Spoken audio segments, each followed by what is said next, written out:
So these are the four modules that we're going to briefly go over. Number two, the types of attacks, then mitigating the emotional impact and mitigating the reputational impact. As I said, like IPI started working on this issue back in 2014, but like right at the beginning, what we wanted to understand is whether this was an issue itself, and we carried out different interviews. Just in 1 year, we did more than 50 in-depth interviews, but since then we've collected like over more than 200. I don't know, countless. The thing is, then the second phase was understanding the scope of the problem. So yes, we have problem. Okay, what's the scope? And we had two different methodological approaches here. One was the quantitative approach, and the other one a qualitative approach. The qualitative approach is actually the one that we thought it was more useful to understand this phenomenon, which is trying to identify the coordinated attacks, meaning the attacks that have an agenda behind and try to impact your work and to control the narrative through cornering, putting the quality, independent journalists, into a corner, so their work is irrelevant and bringing them to silence. And then since 2018, we've been trying to develop, okay, so we know that this is an issue, we know how big this issue is. Okay, so let's see what we can do about it, right? And in this part of what we can do about it, we placed the focus on the newsrooms. Why? Because newsrooms, even if you are a freelancer, but this also applies to journalist associations to a certain extent, and this is also for you, Matthew, in the sense that they are the first shield, they're like the firewall for most of the journalists, right? So since 2018, we've been trying to collect, best practices in different countries. We did a very extensive research. We visited 40 newsrooms and journalists associations, newsrooms where we only have 5 people. So I understand also that this is the scope of MIDES. A lot of their members, they are 5, 10 people, like very small newsrooms. So there's also measures adapted to those newsrooms, to bigger newsrooms like The Guardian, Reuters, etc. Finally, what we did is we developed, a protocol. This protocol has 4 different steps. More than a protocol, you have to think about it, and now I'm going to share, because this is all in our website, Newsrooms on the Line, and you have it in different languages, this protocol. But more than a protocol, as I was saying, is a pool of measures that you can actually adapt, first of all, and then adapt it based on adopt first and then adapt each one of these measures based on your own resources, both human resources, but also economic resources. And the same applies to journalists, freelancers. So the thing is that here, what we're going to, these 4 steps are going to be covered on the second session. In this session, what we're going to cover is specifically what are the types of online harassment, online attacks that exists out there, and also what we can do as freelancers, with this analytical approach. Just a couple of preliminary notes. As we were saying earlier, we have to discern between attacks by individuals and coordinated attacks. And also there's this gender-based, this gender component into it. Women journalists are disproportionately more attacked than men, but also they're more viciously attacked, meaning the attacks against women journalists are quite different to the attacks of men journalists. And it does not necessarily, limit to attacks on their physical appearance, but this also means attacks on their relatives. So women journalists are more often attacked through their relatives rather than male journalists. For example, it can be doxing, saying doxing is releasing publicly personal information, right, of the journalist. So it can be like just as subtle as putting the address of the school where the journalist, take their children, her children to. So it's just as subtle as that. That is a really, it has a really profound emotional impact on the journalist. But also part of the preliminary notes is one of the things that we need to understand, and I'm really, really adamant into this, is that it has become a tool of a set of tactics, of strategies to control the narrative. And so basically controlling the narrative, it's what we call today disinformation or fake news a couple of years ago, or propaganda many years ago. So talking about attacks by individuals, we're going to focus on the attacks coming from individuals, right? But before going there, let me actually share with you a video, share sound, optimize for video clip, because in this video, this is a campaign video that I actually filmed and conceptualized and everything.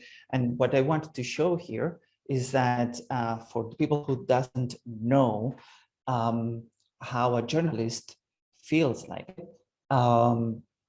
basically, this was the aim of this video. I mean, the aim of this video was to make those people who doesn't know what's the impact of online harassment feel what a journalist who is under an avalanche of attacks actually feel. And let me know if this is also what you actually, what provokes you, okay?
So first of all, let me know what made you feel. Hilal. It's quite disturbing. I mean, just we watched the video of like the non-stop messages still about like, I don't know, hard to talk, to be honest. Mark? It's disturbing. Yeah, I would say the same. It's horrible, actually. It's so intense. Yeah, unbelievable. Just for you to know, every single message there was real. So of course, not all the messages were received by the same person. It was a collection of all the messages, but this is basically what a person has to wake up every single morning, have to drink the coffee every single morning, have to travel every single day. And this was a video that was done part of the cooperation between IPI and the OSCE with regard to their project of soft safety of female journalists online. Let me go, before I go to Matthew, let me go to Genoveva. Genoveva, what this video made you feel? How are you feeling? The last word, protect female journalists. Mm-hmm. This is very relevant for me, as you know. When I was applying for this workshop, all my network was attacked by men, by Twitter attack, by very bad message. Some strange people come to me and make me sexual harassment. Like physically or it was online? Online sexual harassment, because they know my Facebook. Mm-hmm. I'm very active in Mari's network. I speak all the time for human rights and human rights activism. And 3 men come to me and there's, how are you, this and that. I don't want to be very informative for this, but I will receive sexual harassment. Maybe this is enough for our meeting. And this is not honest, because you know, Roma female, we are very, very vulnerable about all sectors. Even when you try to go out from the usually stereotype for us, you know, from Roma female, their society wait to be a mother, prostitute, or to go to make do criminal things. And when you try to go out from this stereotype, you receive attack from everywhere. This is not only in online attack. This is from all my life. You know, I try to definitely war with stereotypes. So what can I say? I have more big work than you, because you are Spanish and you don't need to prove nothing. But I should prove a lot of things first, because I'm educated, because I'm Indian, because I'm Muslim. If you are Muslim, you are targeted again. So this is, you know, hard, but this is my destiny. What can I say? And especially what you were just saying as well, Genoveva, is the fact that the perceived risk. So it's not only that the risk is that the environment that surrounds you give you practical evidence that your that your physical safety is at risk. Like, for example, when you receive a death threat in Mexico, living in Veracruz, then you know the real risk and the perceived risks are more balanced, right? But the perceived risk of being a woman, Roma woman, etc., you know, that these online attacks become a physical attack, it's also very, very dangerous and has a profound chilling effect on women journalists. So thank you so much for sharing all this, Genoveva. That's honestly, it's really, really brave from you. Let me, no, thank you. Let me go quickly to Matthew. Matthew, briefly, like what did you, I don't know if you had the chance to see the video. So it's there aren't words really to describe what we've seen. It just makes you realize how bad the situation is, especially for female journalists. I mean, we get I get similar messages, but obviously the scope behind them is not gender. It's more political. But I've had reports of female journalists in Malta who get similar messages almost on a daily basis. Some of them colleagues who work with me in my office. The purpose of this video, and that's why there's no a single audio voice there, it's for those people who really don't understand, is to associate sounds of everyday life, like the coffee, waking up, washing your face, getting to the metro, etc., accompanying, going along with all the constant beeping, telling you who you are or who you should be or how you should be, So that's the purpose of this project, right? So let me quickly then go to the presentation, because I want to share with you. Wait, give me a second. I need to cancel quickly. I need to put the presentation again. So here we go. Share. To go through the same thing again. So as we saw in the video, we had types. We have the threats of violence, like the threats, implied threats. Implied threats are actually much more common than that we think, because these implied threats, which include doxing, the idea, of course, the aim, the goal is to intimidate and silence, but they use this wishful thinking to try to avoid precisely the legal consequences. So this wishful thinking is, I wish a horde of refugees would actually rape and tear you apart, So it's not a direct threat, it's just expressing an opinion, quote unquote, of course. So these are much more common than we actually think. Then we have a different sort of level of threat, of perceived threat. Again, it's this abusive behavior. This abusive behavior can be very pervasive as well, because what they do is this drop, as it's defined there, or this pile on, So there's certain amount of attacks, of threats that you can cope with as a human being, but especially as a journalist that is exposed to this kind of attacks. Because if every single time that you post a statement or that you post an article, publish anything, the first thing that you received is, you are a bitch, why you're doing this, you're not worth, look how fat you are, etc. Then, even if you don't realize it, over the time, you end up having a deep impact, These type of attacks end up having a deep impact. And then we have these smear attacks. These smear attacks, the aim is to discredit the message by discredit the messenger. So it can be like use images, it can also be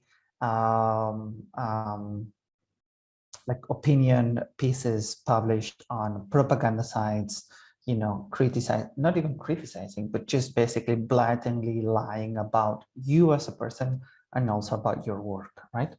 And the idea of these messages is to, as I said, to discredit your work, but we're going to discover now is that it's not only to discredit your work, but it's also, what they really want to do with these coordinated attacks is to plant a seed of the doubt into your audience.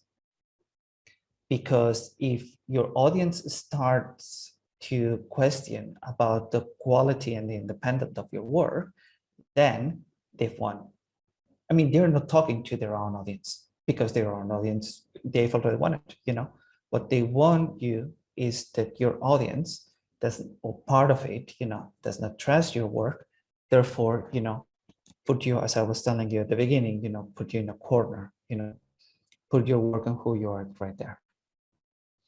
Oh, Genoveva, and I received, Maturikan was attacked, and I received online sexual harassment. Yeah, all these, Genoveva, that what I was saying is that all these, I mean, it can be attacks by an individual, but here we're talking about attacks by like coordinated when there is a political, prominent figure, it can be either linked to the state, linked to government, linked to a political party or a movement, right? We've talked about the anti-vax right now, movement, etc. And they sometimes they don't even need to trigger to openly, say to your followers, to their followers, attack this person. But most of the times, what they do is that they point the finger into the journalist that needs to be, or the media organization that needs to be targeted. Then the next layer of coordination is this second concentric circle, which is influential figures, and bots as well. That those are the ones that are being used to call and to rally, all their followers, and then to actually tell them directly, this is the person that needs to be targeted. And then the last, circle of that is shared by thousands of people organically. There's no, even sometimes you need to coordinate that, or to address them directly, telling them, you need to target this person. People, after 2, 3, 4 types of attacks against journalists, people, your followers, the followers of these influential figures, sorry, they already know whom they should target and how they should act directly. So they organically disseminate and distribute these messages. And then these messages are picked up by propaganda sites. Most of the times are even linked somehow, to these prominent figures. I'm thinking about Hungary, for example. I'm thinking also about Bulgaria, and here you can tell us a bit more. Especially Matthew can also tell us a lot about their experience in Malta. And then they're by TV shows, and then, as I said, there are columns by, there are columns by so-called experts written about what is being said on social media by you. Therefore, if there's a rumor, there's that this rumor some take, or some bring some sort of truth. Again, the idea is to discredit your work, but they do it very pervasively, very, very hardly, which is even through intimidating you, but also through this, you're discrediting you as a person. Therefore, if you're not a reliable, morally approved person, you're not a patriot, then why anyone should believe what you say. Any questions until here?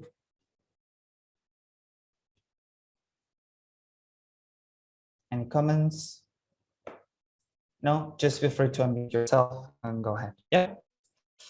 Okay, so what do we do, in order to do that? So here we have two things, right? One is mitigate, as I said, the emotional impact, therefore mitigating the potential self-censorship, but also we have how to mitigate our reputation, the impact on our reputation, right? So we're going to focus now on mitigating the emotional impact. And the idea is take control over the attacks. Try to, as I said at the beginning, build this distance and develop your own protocol. Okay.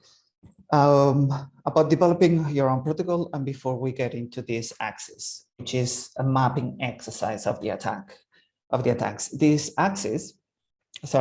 protocol, what I want you to develop, to basically go through all this presentation and think about the attacks that you've been exposed or your colleagues have been exposed to, and developed a protocol for yourself. Important, I know, and I'm a journalist, and I've been a journalist in the midst of a newsroom. I know that we're not going to map and to try to understand every single attack that we received, and then based on this attack, on the assessment of this attack, we're going to go and check the protocol. But at least, the most common reaction that a journalist, especially a woman journalist, because of the viciousness of the attack that they are targeted with, the most common feeling is the feeling of being completely overwhelmed and not knowing what to do. So in these circumstances, in those cases, is when having some sort of paper which tells you what's your next step, and this paper is developed by you, actually comes in handy. So talking about mapping the attacks, we have this first tool, which is once you receive the attacks, I want you to take either you or even better, a colleague sitting next to you or a friend sitting next to you, monitor these attacks, extract them, and then try to think when you're in the middle of an avalanche, right? Trying to think, okay, what are moderate attacks? Attacks that, they don't require my intervention or like an immediate actions. And what are those attacks that I consider that are acute? And even more importantly, what are those attacks that, I have certain control over those, over them? Meaning these attacks are happening on social media, either Facebook, Instagram, I don't know, even WhatsApp, Telegram, anything where it's happening in channels of communications where I don't have a direct control to moderate, to remove them, to see who is behind, etc. Or if they're happening on site, if they're happening in the comment sections of the news website that they're working for or that I'm freelancing for, because here I can ask social media manager, I can ask someone in the comment section to go and delete them, and there are certain moderation tools and techniques that we teach to newsrooms, how to have all these trolls under control, to remove them even from your registration system. So for me, what is more important is that, first of all, that you take, these attacks, get some distance, and then you place them, onto a map onto you. So you're already doing an assessment of the attacks. When you, as I said, I insist, have a colleague next to you, it's really important that you're not directly exposed to these attacks. And then we have, so once we've understood how this mapping works, you will realize that actually is the two dimensions, two segments on the top, these moderate offsite, exactly, where you can place their insults, when you can place their physical appearance. The difference between the red, orangey, and then it will become red, and the blue is that the red, these insults and physical appearance in offsite in social media channels, they have like potentially can be more damaging to you because you have less control over them. You cannot, as I said, remove them, delete them, etc. by default. There are certain things that you can do on social media and so on, but unfortunately you are exposed to it. And there's very little reaction from social media platforms to removing when you're trying to report about these attacks, both to Facebook and Twitter. I'm talking about both of them, but also other social media platforms. But like in contrast, you have insults and physical appearances, moderate, types of attacks on your comment sections are completely, you have a little bit more control over it because of what I said, right? And then you have these more damaging and this type of threats that you required an immediate action, right? To be protected, they required something quick. We have as many campaigns, the use of memes that are very damaging to your reputations, but also we have death threats and rape threats here. Sorry, I think that we have said that, Coachman. I'm going to admit them. So in the prevention measures, let's talk about specifically what we can do. So first of all, try to map everything. Okay, once we know whether we need to act, whether we need to ignore, meaning we have identified that these types of attacks are moderate, like insults, I receive hundreds of insults every day, I don't need to take an action to every single insult, right? Be aware as well that sometimes insults, when there's this pile-on effect, there might be one day that one single insult would actually trigger an emotional action on yourself. Just be aware of that. But by some of rule of thumb, just ignore them because you literally have no time to deal with all that. But then, be aware of what's going on as well on the acute, attacks that you don't have a direct control over them. in the upside on social media platforms. Prevention. What do we do then when we've mapped everything? The part of the prevention, even before the attack, it's important that you disabled geolocation features on social media and avoid posting messages on social media that take your daily routines obvious, revisit your social media accounts. This is really important. If you have to do two things, only two things, is first of all, try to dox yourself, meaning try to identify in your digital footprint, in your presence online, in your Facebook accounts, in your Twitter accounts, what are those Facebooks, those posts or those tweets that can be used against you.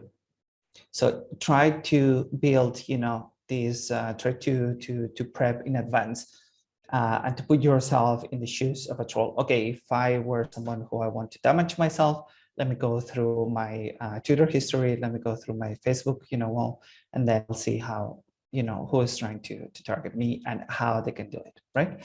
And then the second thing, disable permission for tagging. If you're using confidential work, of course, you already know how to use Signal and other encrypted channels. But as I said, the second most important part, one is to try to dox yourself, and the other one is to try to take part in this informal, either formal or informal peer support mechanisms. And by informal, it can be as simple as creating a WhatsApp group or Telegram group or whatever, a Signal group, where you and your colleagues can actually agree on once any of you are targeted, then the other will go on social media and try to post positive messages about you and about your work. So it's important that your audience knows that you are not alone, that the narrative against you that certain networks of trolls are trying to impose, it's actually not true. It's a narrative that does not reflect neither who you are nor your work. Okay, so that's why it's important. I know that it can sound that it's very informal, very easy, but is it effective? It is really effective. Actually, most of these groups, and maybe even some of you are already part of these groups, are formed naturally, quite organically. I know of these groups of women journalists, sorry, that are in Finland, for example. Those are secret groups of women journalists that come to support to each other once. Many of them just send, hey, I've been targeted with 3, 4, 5 people who are telling me that I'm XYZ. Then the rest of them, they go and post positive messages about their work, about her colleagues' work. Let me continue. So reaction. So once we've analyzed, again, maps, acute attack, death threat, rape threat. This is a direct threat. Okay, so if we analyze that this is, we have assessed that this attack requires an immediate action, if we're in immediate danger or physical threat, first of all, if you are away from the newsroom, contact the police immediately, and followed by contact your editor, the online safety expert, if there is any head of digital security or any relevant peer support groups. Peer support groups, again, these kind of groups that can actually be formed organically as well in the newsrooms. Consider asking another person to take screenshots to document all the threats or intimidating posts. Why? Because it's actually really good for your mental health not to be directly exposed to that. I just remembered a case that we worked on. It was the case of a Dutch journalist, a Black women Dutch journalist in the Netherlands. She was targeted with more than 7,000 abusive messages, death threats, rape threats in the middle of all those 7,000. So 7,000 messages, we know that amount because her colleagues and her friends actually help her to screenshot and document all these threats. Thanks to that, there have been, like, the justice, have been able to indict and to actually sentence and convict, 22 people for this kind of avalanche of red flags. If you're in a newsroom, then immediately contact your editor, and this is very important. Stay in the newsroom until all the measures are put in place, and also contact your family as well. Wait. Sorry. So in the case that you are the target of a smear campaign or wave of hate, consider the following steps. Document the abuse. That, as I said, even better if you ask a colleague. Silence the whole conversation. Okay, let me tell you why. At least for the first 24 to 48 hours, because this is the peak of the attacks. This is when there is an avalanche or coordinated campaign. The peak of the attacks usually happens between 24 to 48 hours, and then the rest 2 to 3, 4, maximum 4 of the following days after these first 48 hours. So after 6 days, the attacks, slowly, gradually fade away. One of the things that these 48 hours, the most distinctive element of a coordinated attacks, of a coordinated campaign against you, is the use of a hashtag, or when they're trying to label you, put attack on you. Meaning, for example, the case of a Turkish journalist in Istanbul. Every time that the first wave of attacks against her, they established this hashtag saying "Selingrit British spy." Okay, she was a BBC journalist. She is still a BBC journalist. Sorry. So this label, "Selingrit British spy," is still up today after 4 years since the first attacks. Even today, it's being used every time that they try to that they are targeting her for her work. So it's also important for you to understand, how these attacks, actually develop. Carefully consider if you want to respond to any of the abusive comments. So generally speaking, that as I said, the best course of action, rule of thumb, ignored, But sometimes there are certain techniques used by women journalists that what they do is name and shame, basically women journalists. Name and shame their trolls. So that part it's also really important. One of the things as well that together with your colleagues that you can do is you take screenshots, of these and print out the attacks against you, pin it, on the wall, and actually make humor of it. That's why it's so important. I'm talking about all the time, and this is the part that Betty Gardiner is going to touch upon on the second session, is that this is how it's important for newsrooms to put systems in place, but especially and most importantly, that this convey the message, the implicit message, to all the staff members that the media organization is taking, this kind of attacks, the online harassment, seriously. Therefore, creating this sort of environment in the newsroom where it's okay for journalists to come up, and say, "Hey, I've been targeted," because most of the time the danger here is that journalists, especially women journalists, that have to, as Genevieve was saying before, they have to, you have to prove, you have to work twice harder to prove that you are as valuable as a male journalist, So especially for those, for people who are heavily targeted with online harassment, especially important for them to create this safe environment where they feel, encouraged to come forward, and to actually report about it. And as I said, sorry, let me go back to previous one. If it's not you who is, being targeted, but a colleague, so coordinate with other journalists, engage in online conversation, and show public support.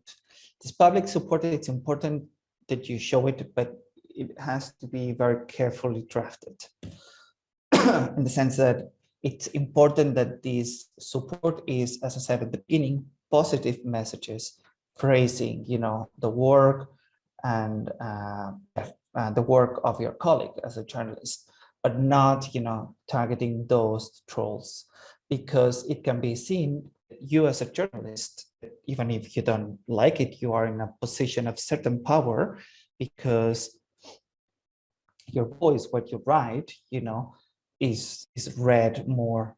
You have a platform to do that, to read more widely, to reach a wider audience. So it can be seen as an asymmetric attack, and then the attacker becomes actually the victim, and who is the target, actually becomes the bully. So this is an important part of it. And then, as I said, in case if you are target of a smear campaign, but also physical or other types of digital attacks, be aware that they might want to get access to your devices, through hacking or phishing attempts. Is there legal threats involved as well? Do you need emotional support? So consider protecting your newsroom. The journalist associations, there are certain journalist associations that can actually help with that.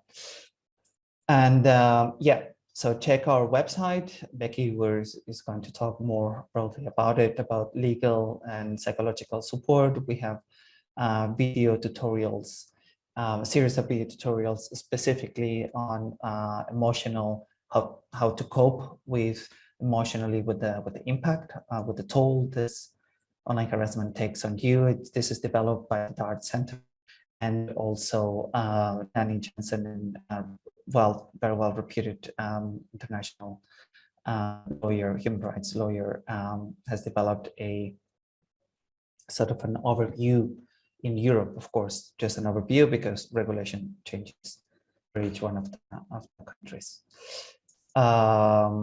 And then we'll go into the moderating this on social media, but I want to stop here because I think that we've covered a lot already. Before we continue, I want to know your inputs here. So Hilal, Mark, Matthew, Genevieve. So Tommy, any questions? Hilal, I'm going to you. Or let me, go and then I'll ask Leva as well. And Cedar, that just came in a little bit later. Thanks so much for the presentation, first of all. I mean, so like, I've got a lot of questions and also comments, but I don't know, Please go first. Go but ahead, the thing is, I was thinking about one thing for the most, like we were talking about how to prevent from these attacks and then what to do. But the thing is, a portion of our jobs is depending on like how we think, how we want to bring up the topics, how we want to cover like things about like women, mostly as female journalists. I'm talking about myself and my colleagues. And there is a huge like censorship, because every time we have to think about two things most, like what happens to me if I cover this topic? Who would support me as a freelance journalist? Like, do I need to ask from Twitter to verify my account every time? Who's going to support me and blah, blah, And you have to protect your sources as well. This is one thing. And the second thing, how could you be a journalist if you're not telling the stories you really want to tell? Just because you don't want to attack by, I don't know, trolls on everybody. You were giving an example about Turkish journalist, Selin Girit. I think she's one of the, like bunch of like the female journalists in Turkey. Nevşin Mengü, Amber Zaman, there are numbers of them. But when I look at those people, I mean, I find them quite lucky. Selin is working for BBC. The other ones, like, they're huge support behind them. But what about like young journalists, young female journalists who are coming from actually like Southeast Turkey, where I mostly work, let's say? Whenever they report something, I mean, although they know the power of the story will protect them because they're trying to focus on the reality of the situation. But the next minute, they get this attacks from their colleagues even. So what to do in this point? On one hand, you're believing in your job, that it will protect you from everything somehow. On the other hand, you might lose your job. You might, because it will damage your reputation. So how to make this decision? So this is where I'm struggling. It's a really good point. But also remember what I was telling you right at the beginning of this presentation, of this masterclass. Unfortunately, there are no silver bullets. I cannot tell you the right thing that all these will stop forever. Unfortunately, there's nothing like that. What we can do is to mitigate this impact on you, right? The impact on these freelance young journalists, freelance journalists in a remote area, so not even in Istanbul, even in smaller towns where everyone knows each other. So even the feeling of perceived risk, perceived danger, it's even higher, right? Than if you're living in a big city like Istanbul, like Ankara, etc. That's why there are two. I mean, for me, the best course of action here, it's two things. First of all, at the newsroom. So let your colleague in the newsrooms, let your editor know about what you're going through and trying to come up with sort of a protective measures. In certain cases can be, trying to relocate yourself temporarily into, I don't know, if the perceived danger it's really high, to try to stop working for a couple of days to see if, the level of attack go down. The other thing is decide whether to, again, temporarily write about other topics, but those are measures. Again, temporarily, I'm saying 1 to 2 days and so on, to basically put a stop if you are in the middle of an avalanche. But for me, the most important part is what you were saying, the part of self-censoring, right? So if I know that I'm going to write about something, I'm going to be targeted about it. Honestly, first of all, this is a personal decision, but it's a personal decision that you can freely take to report or not about it, to report about certain topics, as long as your newsroom provides you with support, as long as the police officers and the police force, the authorities, will actually react and investigate those who are attacking you. That's why, I'm telling you that since the beginning, there's this first layer of support, of this first firewall, which is the newsroom. Because when the newsrooms have systems in place, then you are free of freer, let's find this way, more free to actually go ahead and report about what you really want to do. Second, what I would do, so first, contact your editor. Second, really important, even before that, try to identify what are the vulnerabilities in your digital footprint. What are the parts that they're going to target you?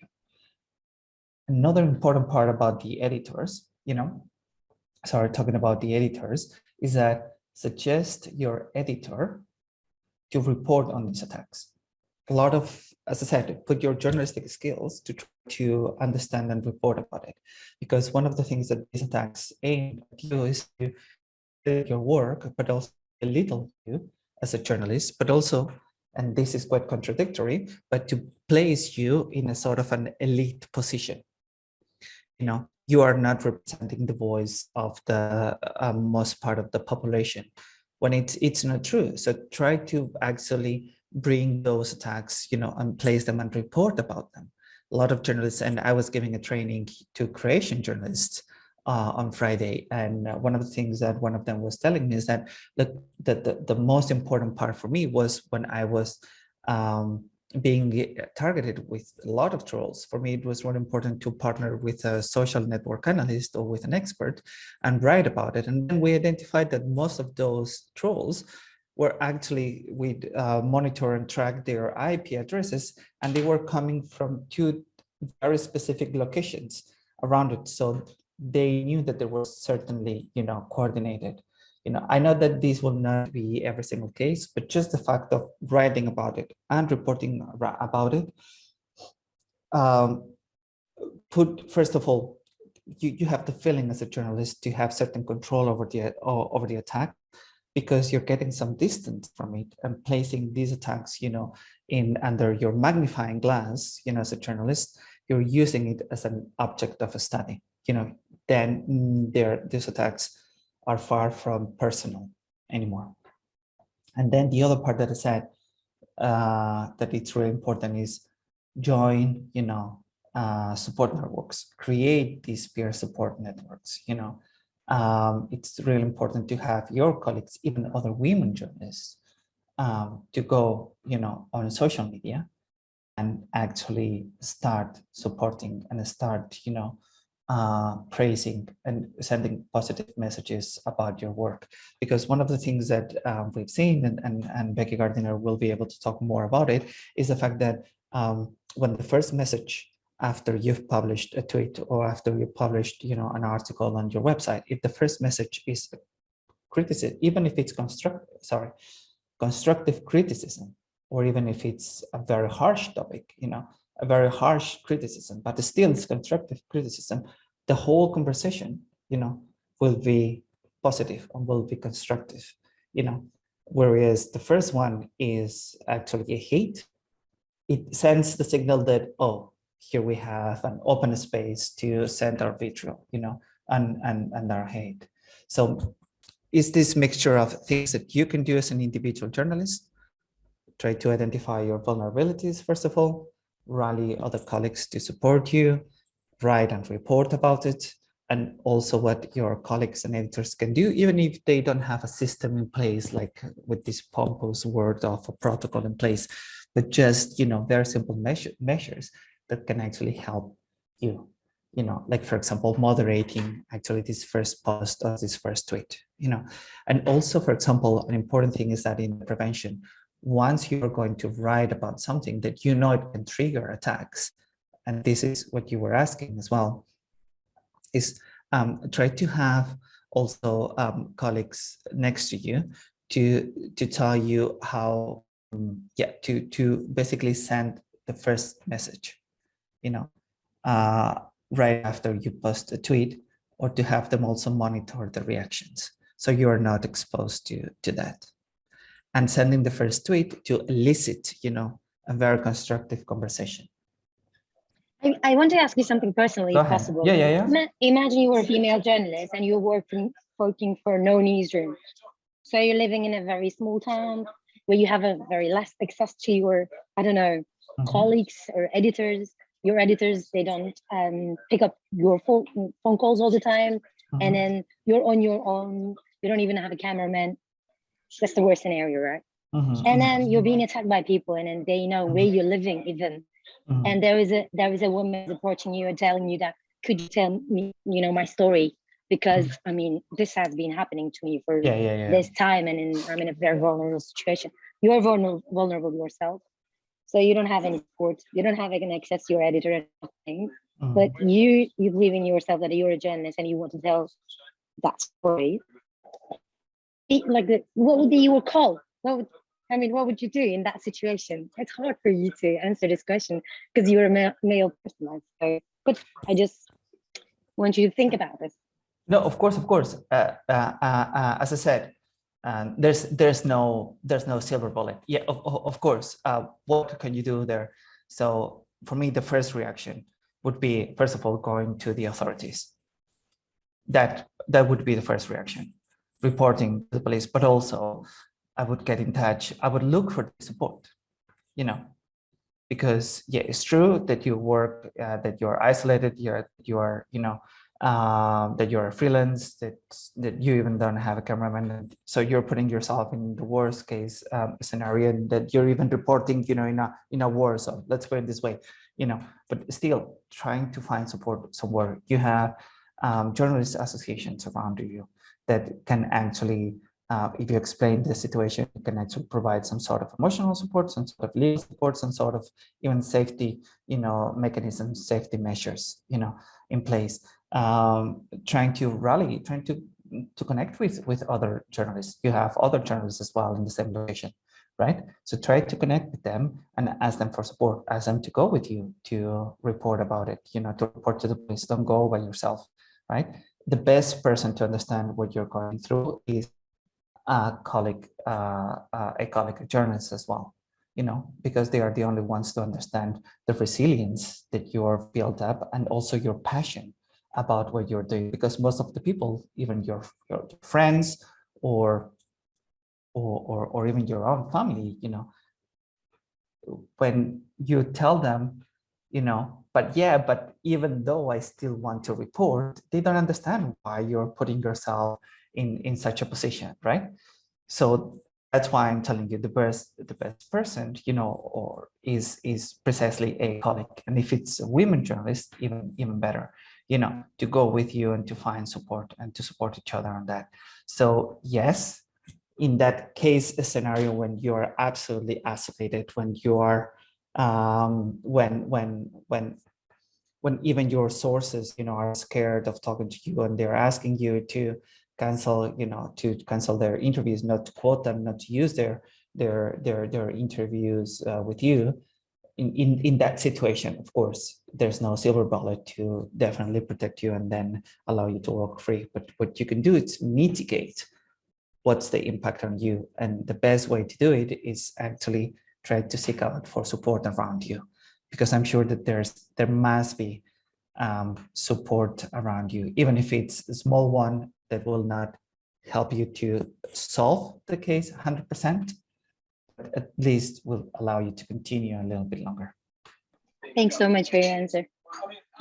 I hope it was kind of helpful. I know that it's not 100% helpful, but unfortunately, this is what we have. And the thing here is that you as a journalist and even as a newsroom, so much that you can do. What you need is also authorities to understand. When you go to report about a rape threat on Twitter, they also need to understand what's Twitter, what's a social media platform, and what's the impact, and for that, that's why it's so important to involve in any sort of a broader, mechanism to actually involve other stakeholders, social media platforms, authorities, etc. There's cases in Serbia, for example, or in the Netherlands, where they have standing working groups, what it's called the standing working groups, which is the coordination of the journalist associations and the authorities and media organizations and the judiciary. So these four elements, the prosecutor office, police force, and journalist associations, different journalist associations, they bring together to actually speed up the process of investigating attacks against journalists and providing support to them, be it through a private security, cameras, or even police protection as well. So I know that we're talking about Netherlands, and now that, but here I'm talking also about Serbia, right? And Belgrade, and also smaller towns and villages being there. I hope that was slightly more helpful. Yeah, thank you very much. It was. You're welcome. Thank you very much. Any more questions? Genoveva, Sedar? I actually would like to also hear from Leva there. Hi, hello. Hi, everyone. hello. How are you, Leva? I'm sorry, I'm sitting in the darkness, but I'm actually not a journalist. I'm a person working together with IPI evaluating this program. And I just used the opportunity to connect to listen because I found it interesting. So yeah, sorry. No, it's totally fine. So well, thank you very much for joining in either way. So, and it's super interesting, really, and I think it's very useful. Thank you very much, Eva. So let's hear as well from Genoveva and because and from Serdar as well, because I would like to hear also new voices. Serdar, how are you? Hi. Have a good day. Have a good day from Belgium, and really good opportunity to attend this video conference. And I want to celebrate all our Women Days. The woman look like the sun to come our life. Yes, you explained all of it really very well. We couldn't ask more questions because we have more questions about this subject in generally our life, about the harassment for women, for who is working in social media, working in normal reporters. We can't protect more powerful under the rules. But how can we change their behaviors for harassment to women. How can make their harassment decision educate to themselves? For example, sorry about this subject, 2 years ago about the Indian situation. One our foreigner journalist really big and the bad harassment in there. About this, what can we do in China? Same situation. In Philippines, situation. Of course, in Turkey, same situation, but worse than countries look like Ghana in Africa. In Colombia, 1 year ago, 2-3 women killed also. Like this. Well, thank you very much for joining in, Sardar. Before answering your question, let me also pick up the question from. Go ahead.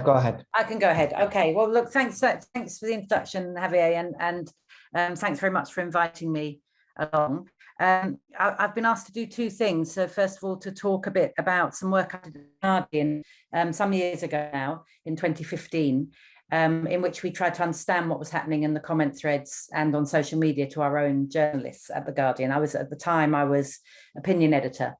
I had been opinion editor. I'd just left that role and I did this research for them then. And then Javier's asked me to talk a bit about IPI's protocol and how it kind of operates in a newsroom, or how it can help newsrooms set up, develop a protocol on their own. So I want to start though by kind of setting the scene really, so a bit of background.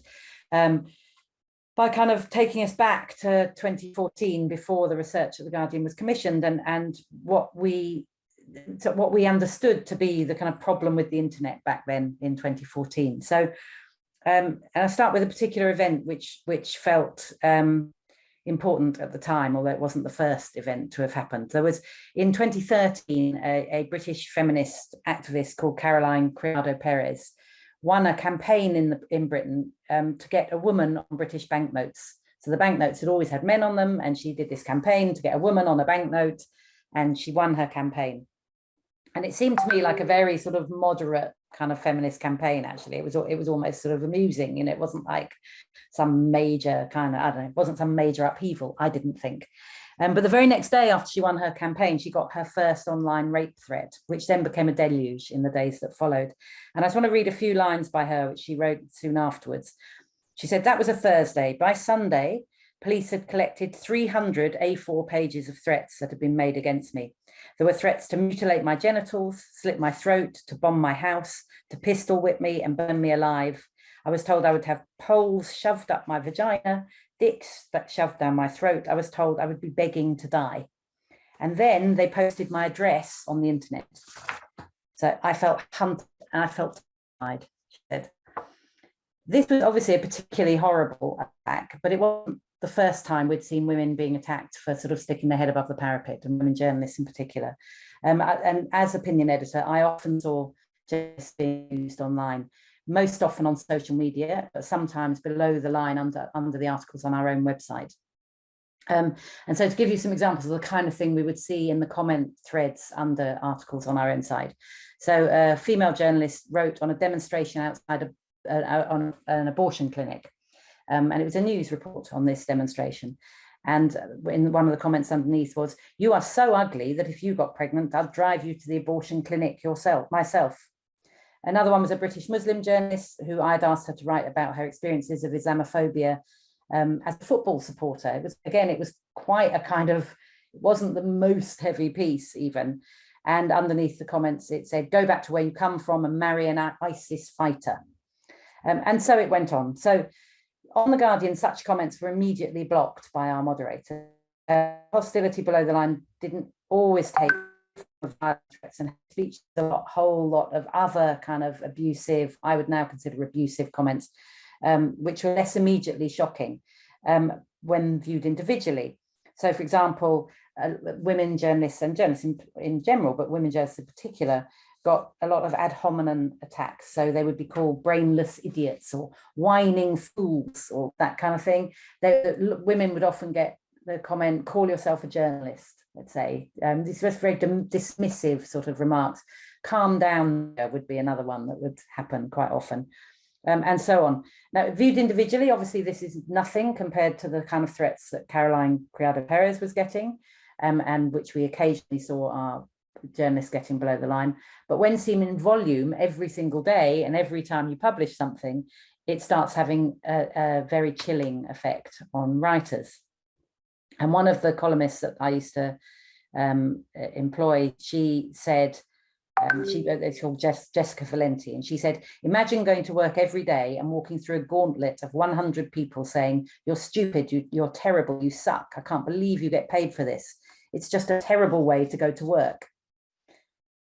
So this is where we were. We were in a situation where journalists in general, but women by far more women, were getting this kind of low-level abuse all the time, which would sometimes peak into really frightening aggression. Now, The Guardian had first opened articles to comment in 2005, and by 2015, when this research was undertaken, we were getting about 65,000 comments, left below articles every single day. So it was a huge volume that we were seeing. And most of those were civil and engaged, and some were lovely, but not all of them. And since the earliest days, we'd known that some journalists got a hard time, and we'd also long suspected that both women and journalists of colour experienced more abuse over the line. Because we just saw it. You could, they told us, but also we could see it as editors. But most of us, and back then me included, just kind of shrugged and would say, we've just got to toughen up. This is how the internet is. Don't feed the trolls, ignore the haters, take no notice, move on. It was kind of, what can we do about it? Yes, it's horrible, but what can we do about it?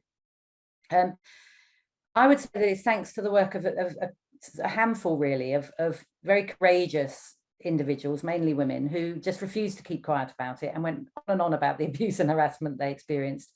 And because of them, there's now a much greater understanding, I think, of the nature of online abuse and harassment, and of the very real harm it can do, even when it's in a sort of low-level harassment, the real harm it can do to individual journalists and to journalism as a whole, both professionally and personally. And I think without that work, without the women who refuse to just sit back and see this as the new normal, I don't think any media company would be talking about this today or taking it seriously. So I think on International Women's Day, let's a bit of recognition for the women who sort of put this on the agenda, really. We should acknowledge our debt to them. So what can media organisations do to make the digital world a better place for journalists and for journalism and for women in general? And I think for a start, media companies can start by asking that question, which still some don't really consider a question worth asking. Back in 2015, that was when Catherine Viner was appointed the first woman editor-in-chief of The Guardian. And around the time she was appointed, she'd read a review of a book by John Ronson called So You've Been Publicly Shamed, which was about how shaming works on the internet.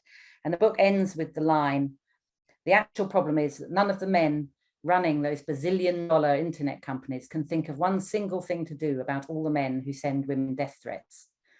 And Catherine Viner decided that given her new position, she had a responsibility to at least try to do something about it. And I think that's a really important first step. I think we as journalists need the journalists who are in positions of power in media organizations, so editors-in-chief, managing editors, those people, they need to take responsibility for what's happening on their own platforms. And they also need to put all the pressure they can bring to bear on social media platforms over which they have no direct control.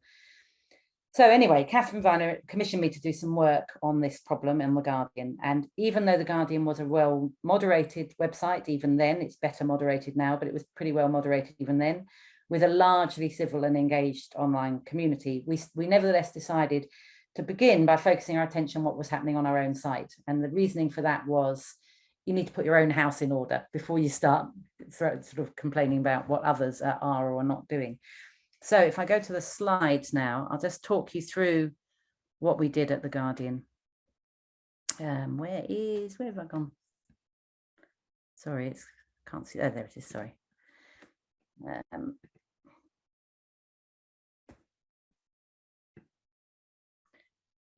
Okay, can you see that now? You can see that? Yeah, great. Okay. So this is the photograph here is the main photograph that was used to illustrate the piece that finally came out of the research we did, which was published on the Guardian's own website under the title "The We Want," a series of. We started out with this amazing data. We had 70 million comments which had been left on our site since 2006. And because we sort our articles both by subject and by the author, and because it's quite easy to run software to sort authors by name into genders, we were able to look for patterns in the comments that were left below the line and see if there were differences between the comments that were left below articles written by women and the comments that were left under articles written by men. So that was the basic idea of the research. Can we see any patterns? Are there differences? We had to first of all think about how we would define abuse. And we had, as I said, we had a lot of moderators who worked on the site, and they would block comments for various reasons, including the reasons I have listed here. So if a comment was regarded as dismissive trolling, so that's the kind of calm down dear, call yourself a journalist, those kind of comments, that would be blocked by moderators. So would anything that was what we call whataboutery or off topic or disruptive speech. So not direct, not taken on out of context, it wouldn't appear overtly hostile, but it would be a way of diverting the conversation. So a very classic example of that was a woman would write about, a woman journalist or any journalist would write about the low prosecution rate in rape cases, and there'd be a whole load of comments about, what about men? Men get raped too. Why aren't you talking about men getting raped? So it wasn't that the comments were wrong. It was just, it was clearly a kind of pile-on that had come through Reddit, somewhere like that. They're all coming in and they were saying the same thing, which was seen as a way of disrupting the genuine conversation. Then there was direct author abuse, hate speech, which may or may not have been directed at the author. So for example, hate speech about migrants, for example, was very common under articles about migrants. And then the direct threats to kill, rape, maim or doxing, which, as I say, were less common on the Guardian, but definitely we would see them sometimes. So all of these kind of comments were blocked. And for the purposes of this research, we took that as a proxy for abuse or harassment under the threat on comment threads. So we could then ask the question, do articles written by men get different kinds of comments to those written by women? And so what did we find? So our key findings were that, unsurprisingly, some topics were more likely to attract abuse than others. So all the articles about Israel-Palestine, for example, were more likely to attract these kind of comments that would get blocked comments. But also articles that were of particular interest to, or potentially of particular interest to women, were in this kind of sensitive topic. So for example, articles about feminism were more abuse than other subjects. But we also found that although fewer women than men write for the paper, at that time about 30% of articles were written by women overall, the gender gap is much bigger in certain sections than in others, and that the more male dominated the section, the more block comments women got. So it's a little bit complicated to explain that, but basically women got fewer block comments if they stuck to the kind of softer areas like fashion or arts. But if they were strayed into world news or politics, they would get considerably more block comments than the men, despite the fact that it was male dominated, that section. So basically the overarching finding was that consistently over time, articles written by women attract more block comments than those written by men, regardless of what they write about. So then when we dug down deeper, we found there was one finding that captured the imagination actually and got quite widely reported at the time, which was, we looked at the 10 writers who got the most blocked comments throughout this period. So that we looked at our top 10 most abused writers on comment pages, and we found that although the vast majority of our regular writers are white men, so 70% of the writers for Guardian Opinion at that time were white men, those who experienced the highest levels of abuse and dismissive trolling were not men, but women. So the 10 regular writers who got the most abuse were 8 women, 4 of whom were white, 4 of whom were non-white. And the only 2 men to appear in that list were 2 black men.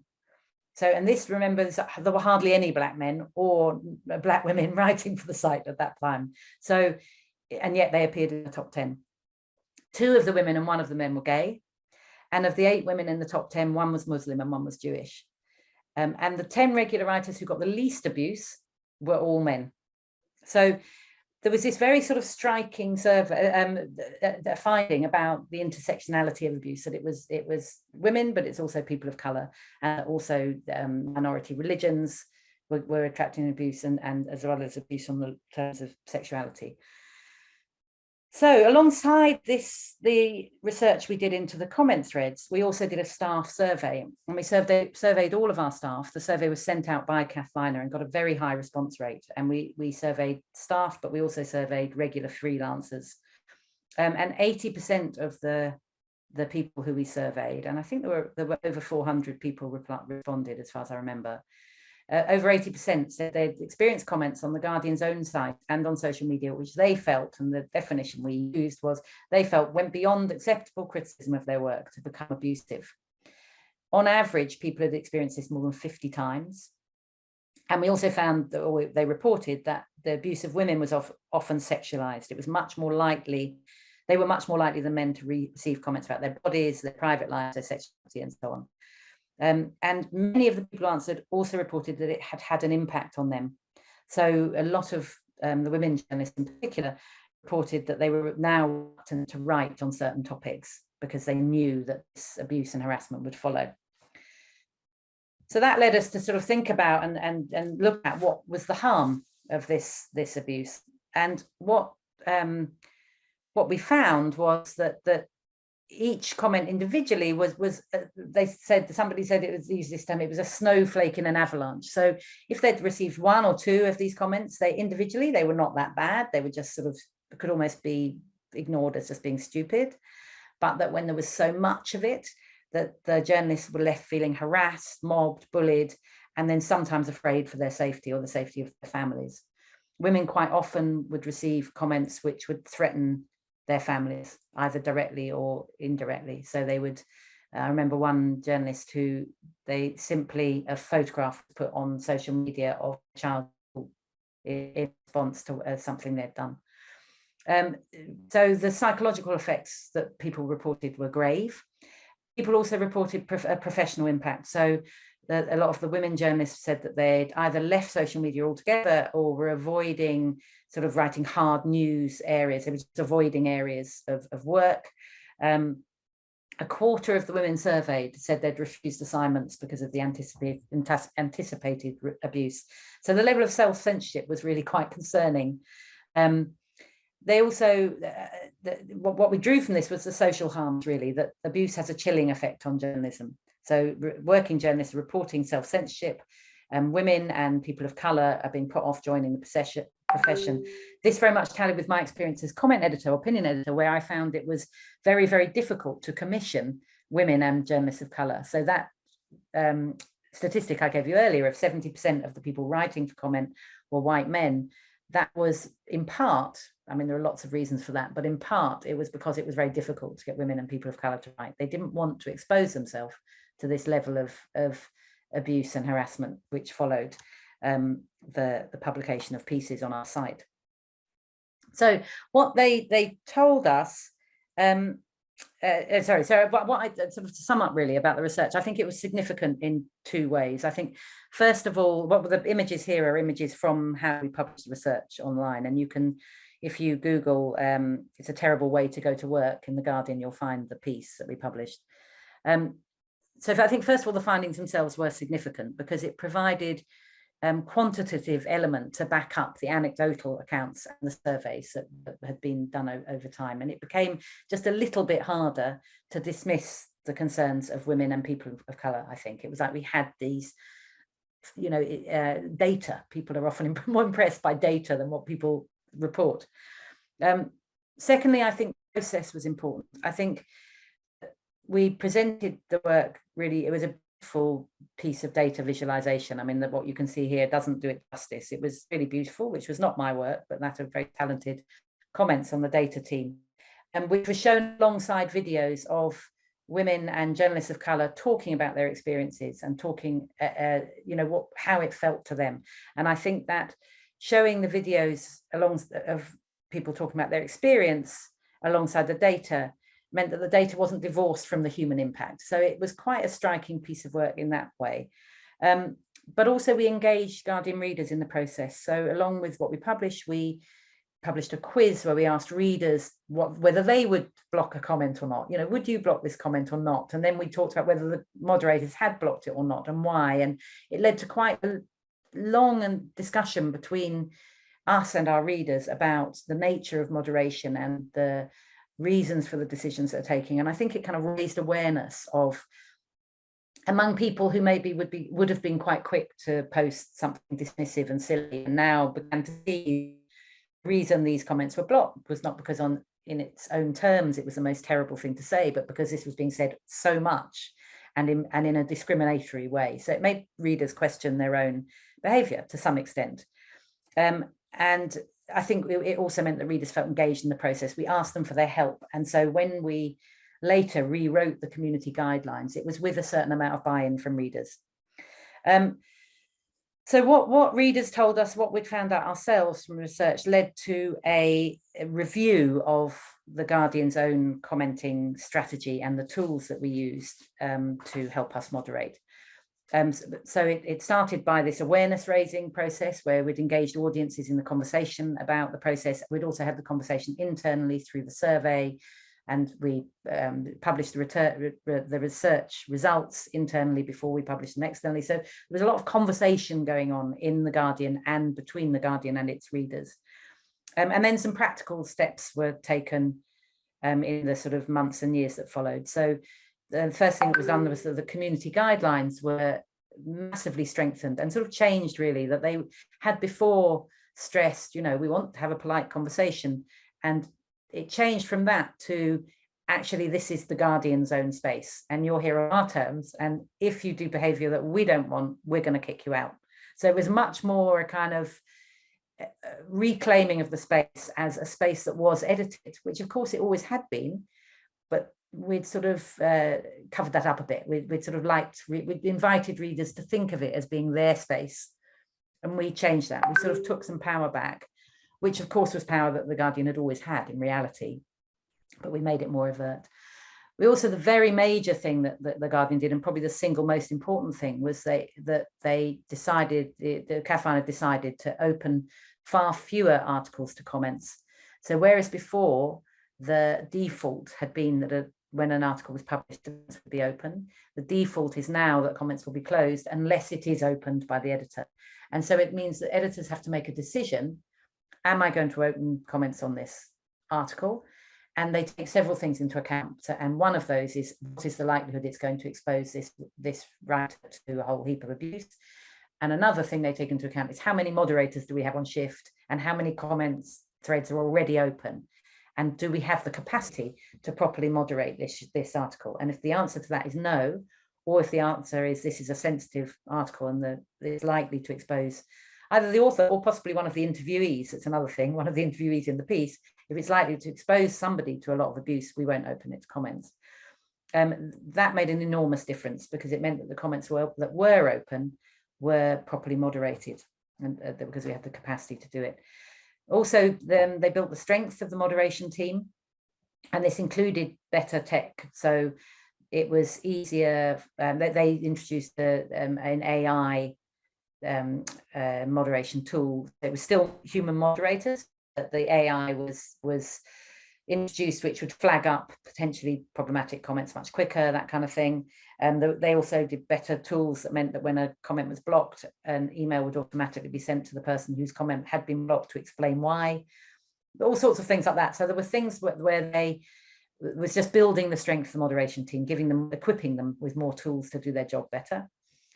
They introduced digital safety training to all of the staff, and this was gender aware safety training. And by that I mean that it took into account the fact that women journalists had a different type, were likely to face different kinds of harassment, and that it would have a slightly different impact on them. So for example, the kind of more awareness of of dismissive trolling, you know, in large quantities, more awareness of the sexualized nature of some of the trolling and so on. They also set up clearer reporting structures, so journalists knew who to report to, and they trained managers in how to respond to reports of abuse. They started talking about peer support networks. I don't know how far they've got with that at The Guardian, but it started a conversation about the need to recruit a more diverse newsroom, because one of the findings, which has had less publicity, but which was very telling, I think, was this thing that when women were writing about harder subjects, so they got more abuse. So there was this kind of, it was a sort of know your place abuse. And one of the things we had a lot of discussions about internally was actually the solution to that is to have more women doing those things, so that it stops being perceived as a kind of male space in the first place. So that obviously is a very slow process of recruiting a more diverse newsroom, but that is something that is still ongoing and is taken quite seriously. So what's the next? Yeah, and I think that is quite, that idea of sort of pigeonholing women writers and that being part of the problem is quite an important thing, which merits further research, really. And of course, they also came up against the things which newsrooms can't do, so that we sort of came up against the limits of what newsrooms can do. So first of all, the law and the legal framework was back then completely inadequate, still inadequate now. Police and judiciary in the UK, and I know that this is true of many countries, lack the training to sort of know how to handle abuse. We have national laws, but transnational platforms and so on. It's a very difficult, the whole issue around the law and prosecuting people who harass journalists is very problematic for all sorts of reasons.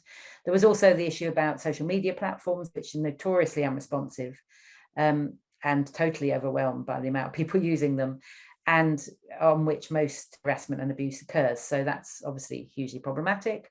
There's also what we've seen since doing the research that I did is a massive increase in state-sponsored and networked attacks on journalists. And this research doesn't even begin to look at that.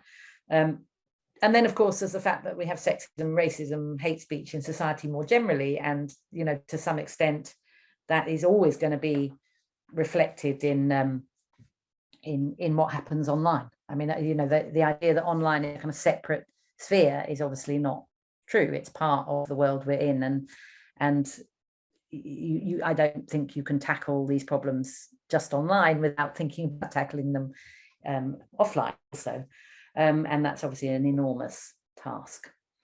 Okay, so that was the Guardian work, and I'd be really happy to take any questions about that afterwards. But I might just move straight into the second part of what I've been asked to talk about, which is IPI's protocol. The link between these two things is that when Javier was doing the initial research on which this, from which this protocol grew, he talked to journalists in a lot of different newsrooms, and he came to talk to me about what we'd done at The Guardian.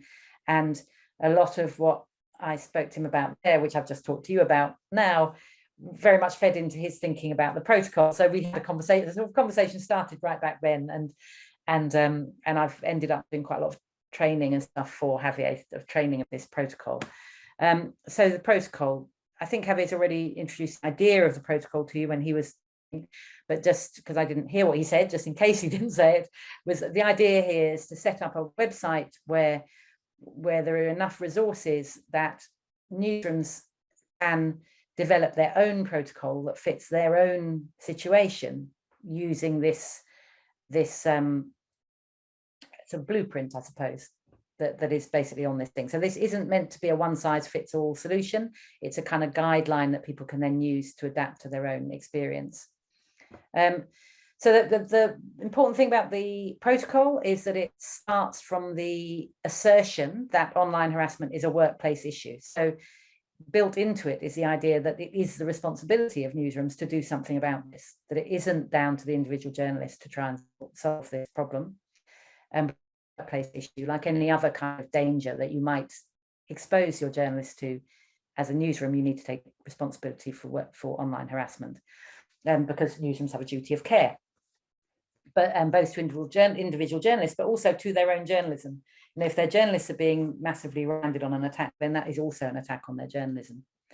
The nature of the attack is important, but so is the context. And what we mean by that is not only the different context in different countries, which is important to take into account, but the context in which the journalist finds themselves.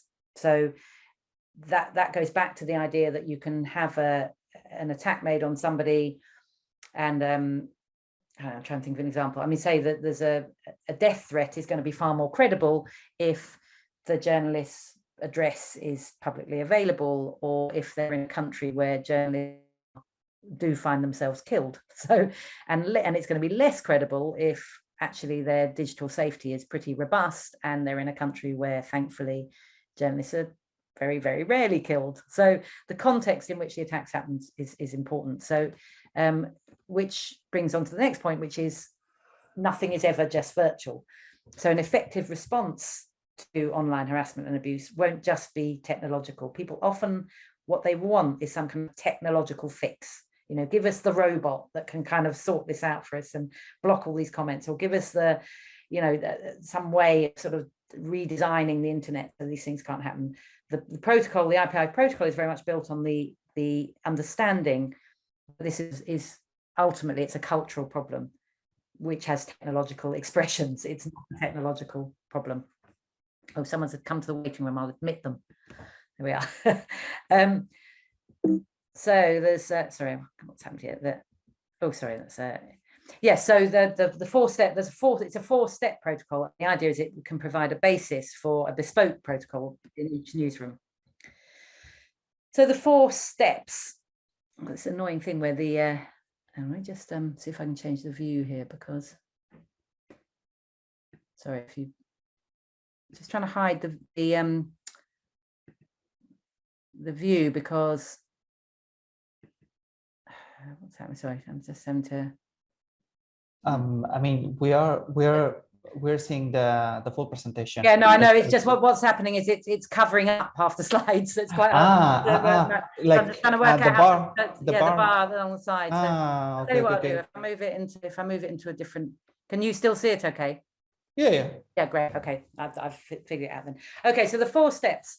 There's the first step is reporting, which is about creating a culture of safety around online abuse and establishing clear reporting channels. So both those things are important. So thinking about the Guardian work, it was the conversations that we had about online abuse and raising the awareness of online abuse within the organisation was as important, if not more important, than establishing a reporting line for the journalists where they knew who to tell. So the sending out the message that it's important is as important as people knowing what to do. The second step is assessment, which is about evaluating the risk. So it's a risk assessment for both the individual journalist and for the media outlet. Third step is offering support to people, and the 4th step is constantly reassessing. Now, the reason these 4 steps are in a circle rather than being a linear 1, 2, 3, 4 is because all these processes are ongoing. So it's not that you've finished reporting, you move to assessment, and so on. As you'll see as I go through there, it's kind of ongoing process made up of these 4 elements. So before you begin, a newsroom needs to discover what their journalists are experiencing and the impact it's having. So a staff survey is important, for example. Then steps they've already taken and the people already involved in it, and they need to evaluate the strengths and weaknesses of the current approach. So there are 2 first tasks. The first one is to survey the newsroom. I think this is really important. That thing of beginning by getting people involved in the discussion and actually finding out what people's experiences are, and that's both freelancers and staff members. Surveys should be anonymous, so people feel able to share anything, and they should be sent out by the editor-in-chief or someone equivalent, so that it really sends the message that we actually want the answers to these questions and we are going to act on them. My experience of the Guardian was that sending out the survey got the most amazing response of people emailing the editor going, I'm so pleased to see this survey. Thank you so much for asking. So it's quite an important step, I think. The second task is to do an audit of what the newsroom is already doing. So how does the newsroom respond right now? Now, sometimes the answer is they don't respond at all. But usually by now, 10 years on or whatever we are from when the Guardian research was done, most newsrooms have some awareness that this is an issue and do something, although it might be quite inadequate what they do.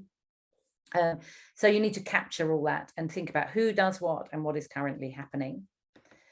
And only then are you ready to start designing the protocol. So you have to look at the 4 steps and you take them one at a time. So the first step, reporting. What we recommend through the IPI protocol is that you establish a single point of contact. So maybe an email address or a person. It depends on the size of the organization. It might be, if it's a very large organization, it might be a single point of contact within that department. If it's a very small organization, it might be one person. If it's a sort of middle-sized one, it might be an email address. But you need somewhere where there's no confusion, where people know exactly what they're meant to do. And then you need a team of people who respond to that report. Response team, the size of the response team will vary enormously depending on the resources that the newsroom has at their disposal, but that it needs to include somebody who is a senior member of the editorial staff. It needs some editorial expertise, because the decisions that this team is going to have to take are going to be contextual. So you might, for example, when doing a risk assessment, accept a higher level of risk on a story of very great importance than you would of a story of lesser importance, for example. So that is an editorial judgment, and you need someone on the team who can do that.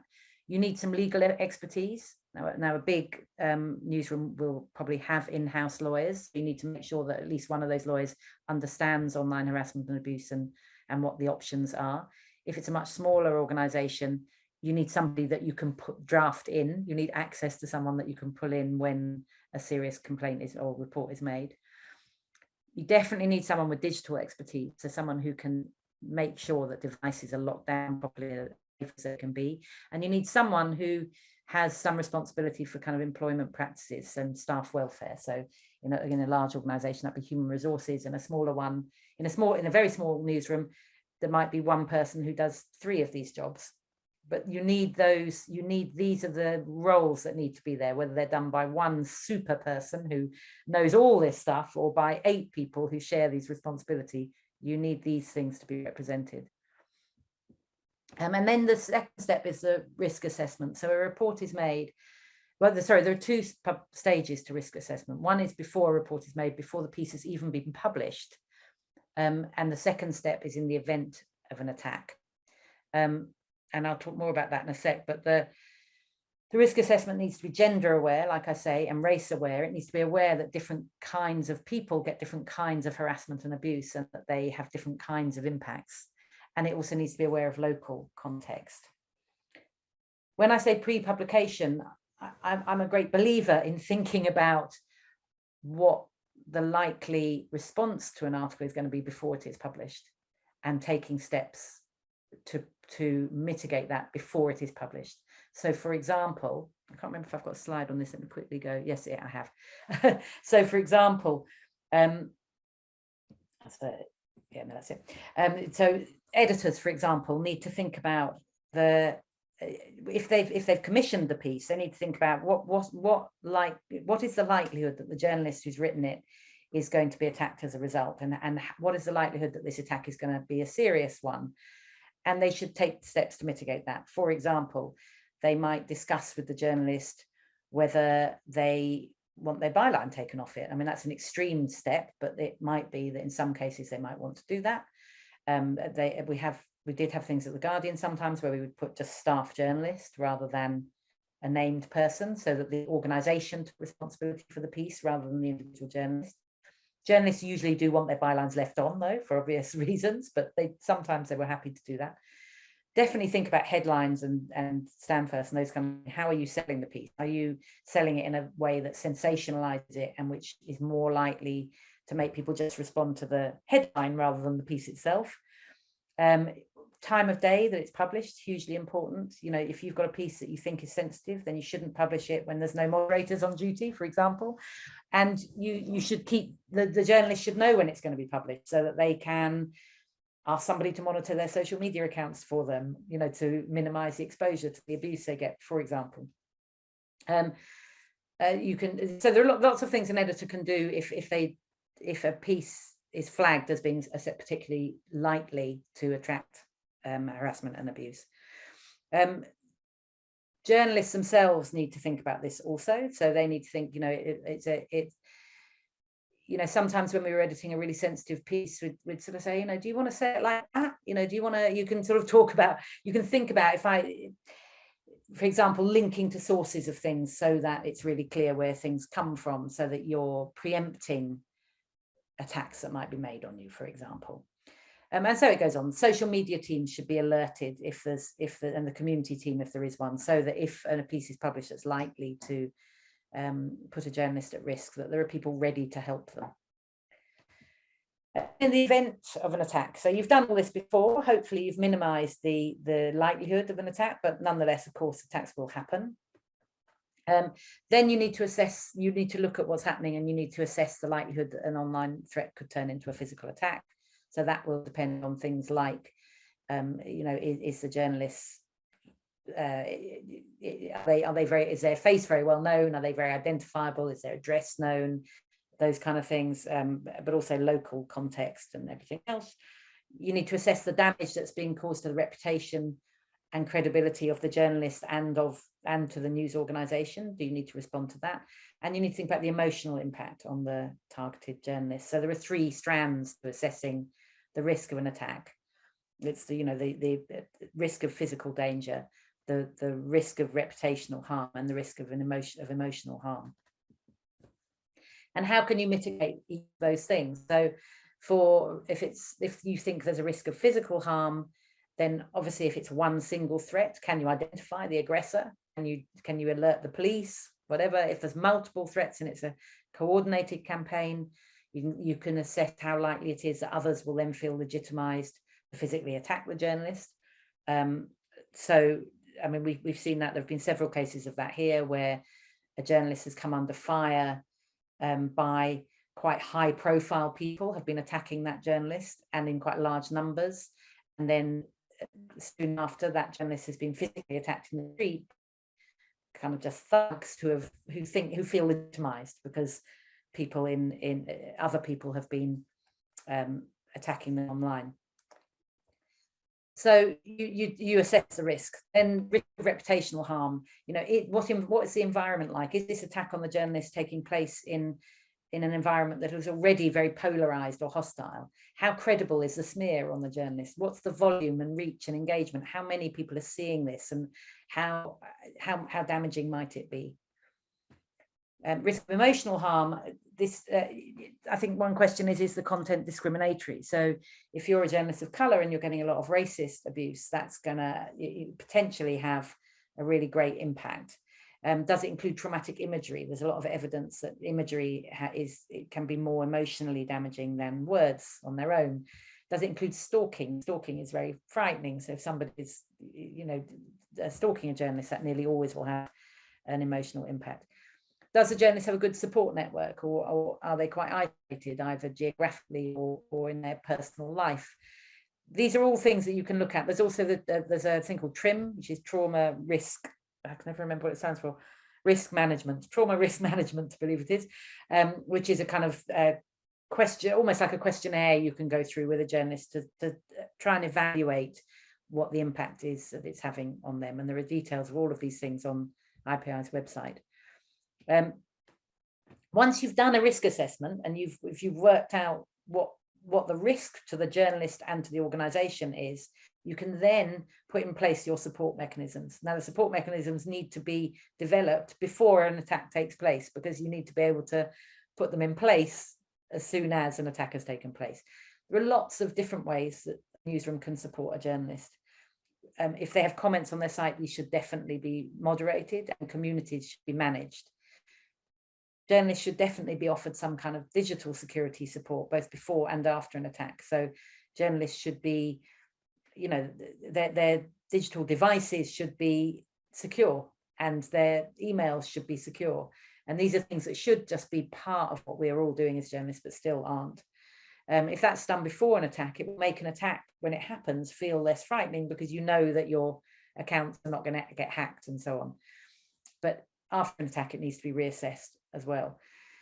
Peer support is hugely important, and it can be very informal. It can just simply be whenever somebody reports an attack, they're taken out for a coffee by colleagues and have a chat and taken for lunch, or they give, you know, that kind of thing, very low level kind of informal thing. Or it can be a much more formal network, which some of the bigger organizations have put into place. You need supportive employment practices. You need a range of things like, you know, that journalists can take a couple of days off if they're getting really attacked. People can be moved to a different beat for a short period of time if that's what they want, and so on. But all of these need to be done in conjunction, in conversation with the journalists themselves. And legal support should be available when necessary, and editorial support also. So quite a lot of places now will it's becoming increasingly common actually for editors-in-chief or the news organization as a whole to put out an official statement supporting their journalist and their journalist's work. And that does two things, I think. One, it makes the journalist feel supported and someone's got their back. But secondly, it can draw fire away from the individual to the news organization as a whole, which obviously it's easier to deal with these things institutionally because it doesn't have the same emotional impact as if it's an individual attack. I'm thinking, have I got to 11:30? Is that right? I'm wondering if I should. That's correct. Yeah, 11 between 11:30. Yeah, I would. I might then not go through the detail of these, but the slides I think are going to be made available to people afterwards. Yeah. I'll just skip through these. So there's a bit more detail about comment moderation and digital security and so on. Yeah, so just very briefly, Becky, so the presentation would be until 11:30, something like that. But sorry, 11:30 your time, 12:30 here. But yeah, like the last 15 minutes, like from 11:30 to 11:45 to have a little Q&A. Okay, I've already spoken about each of those, so I'll move on. Here's an example of a public statement of support that the New York Times put out. I mean, the important things about all of these support mechanisms is they need to be done with the journalist's involvement. Because one of the things that journalists report often is that when they're being attacked online, there's a real sense of powerlessness, a sort of loss of control, and that if the news organization's response mustn't make that feel worse. You know, you need to allow the journalist to feel that they are being consulted in any steps that are taken. And that's a little bit about legal support. So then the fourth step is tracking and reassessment. And this is something that's often sort of missed out, but is actually very important. And it's very important to properly document cases. This is obviously essential if you end up taking legal action. And at the beginning of an attack on a journalist, you don't always know where it's going to end up. So it's very good for journalists to always just, before deleting comments, to screenshot them and keep a record of them.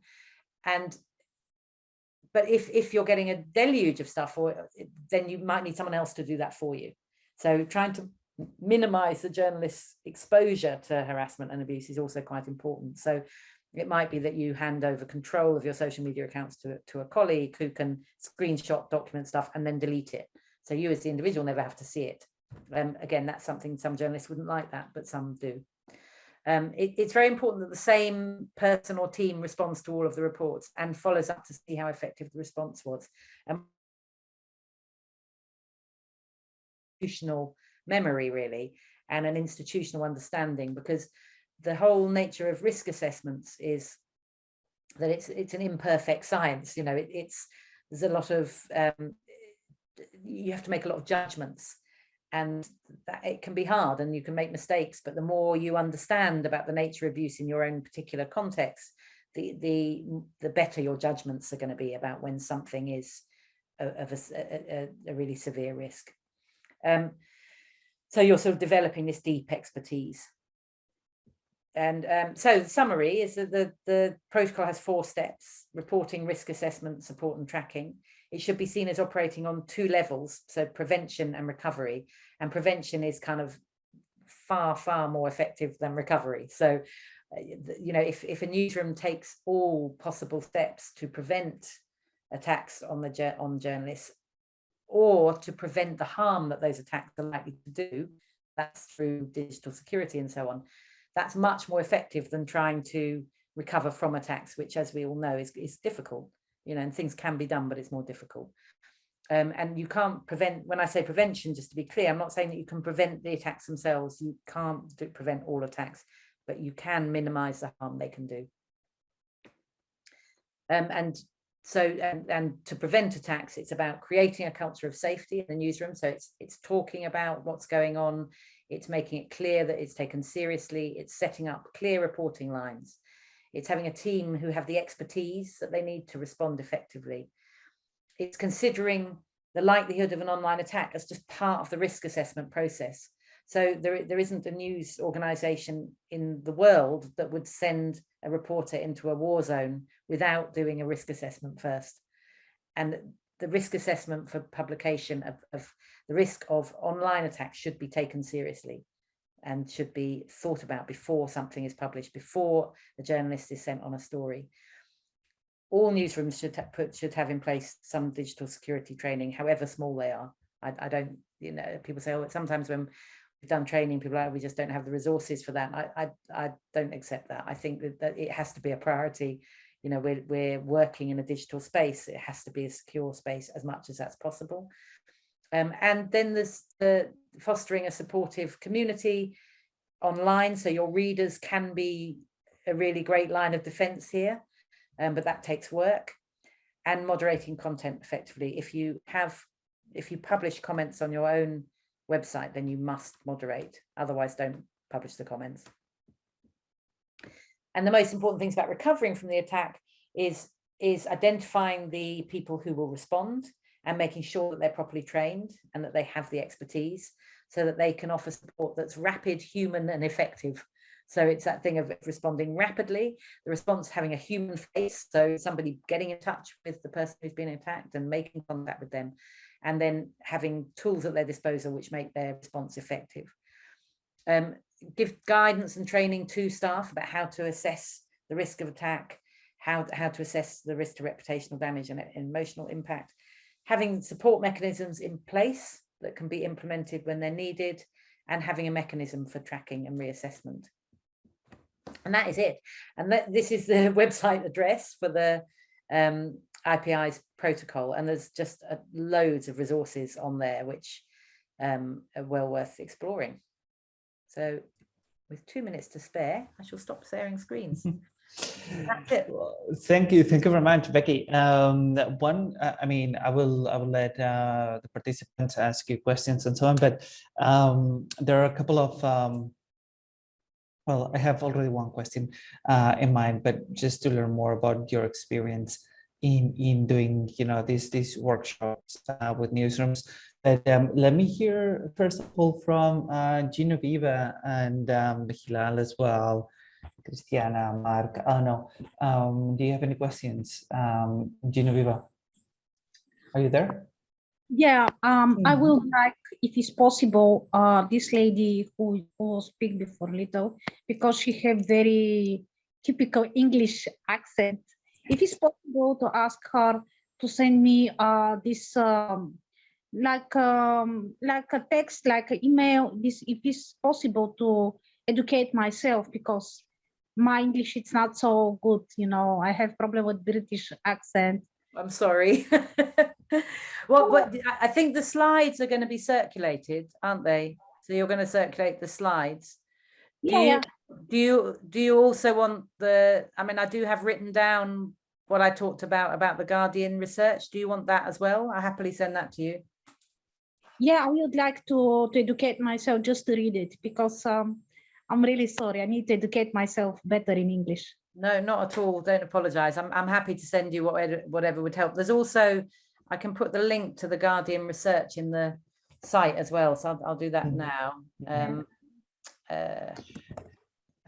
the meantime, Genevieve, while Becky is putting that, I think it's also worth mentioning that in the website Newsrooms Online as well, Becky had developed, thank you, Mark, we'll go to you right away. Becky has developed an online course. Oh, put in this exactly.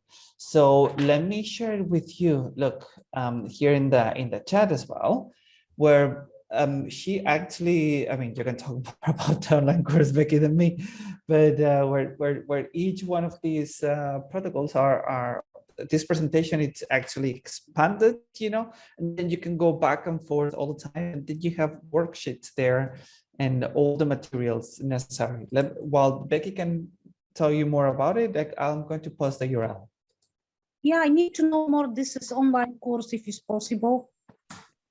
Yeah, well, on the online course, really, I'm posting two things. I'm putting two things in the chat. I put in the article that we published on The Guardian, but I'm also putting a link that will take you to, I also wrote it up as a sort of academic paper, which had more detail, in slightly different detail. So for anyone who's interested, I'll put that link there. The course on the IPI website is, how many videos is it? 5, 6? I can't remember. Five videos, and it goes through what I was talking about in the slides there in more detail. So it goes through in quite a lot more detail about each of the different steps in the protocol and how you might apply that to your own newsroom. Hopefully using the pause button, you can do it, listen to them slowly and understand it, I hope. Yeah, I will try to apply for this course because I need to educate myself very well. Like a Roma activist, I should to know how to protect myself and my community from online hate speech. That's why I'm asking. Well, you don't need to enroll on it. It's free on the website. So you can just, you can just, using that link, you can just do the course in your own time. Have it put the link in the thing, so you can just watch it online. No, it's totally fine. You have double. So there, we put the link twice. That's what I'm saying. So you can have it here, and then you also have the research, and then you have also the link to the Guardian comments to the research, to have a little bit more of background knowledge on this, Genoveva. Definitely, and anything that you need, you have both Becky and I available, whenever you want. Absolutely. Yeah, Mark. Yes, hi Becky, thank you very much for the presentation. Indeed, you did a fantastic work also at the Guardian. My question would be, if we have a very small newsroom, which is the case in most of the members of MIDAS, what would really be the things you would really focus if you have very limited resources? What are the most important things to really focus to? I think two things. I think the digital security is really important. So to think in terms of prevention. So to make sure that everybody everybody understands how to keep themselves as secure as possible online. So making sure your digital footprint doesn't, that it isn't easy for people to find your address, making sure that it isn't easy for people to hack your phone, whatever. I mean, these kind of stuff. I would definitely, digital security, I think I would prioritize. The kind of cultural shift within the newsroom, however small it is, where people are talking about the experience, sharing experiences with one another and supporting one another. So I think that can be, I think that's really important. I think even if there's only 3 of you, you can have a weekly check-in where you just, for 10 minutes, when you have your normal meeting, that you catch-up meeting, whatever you have in your structure, just build into that. Is anyone having a really bad time online at the moment? Is there anything we should be aware of about what's happening to anybody? Because I think that feeling of being on your own is the worst thing.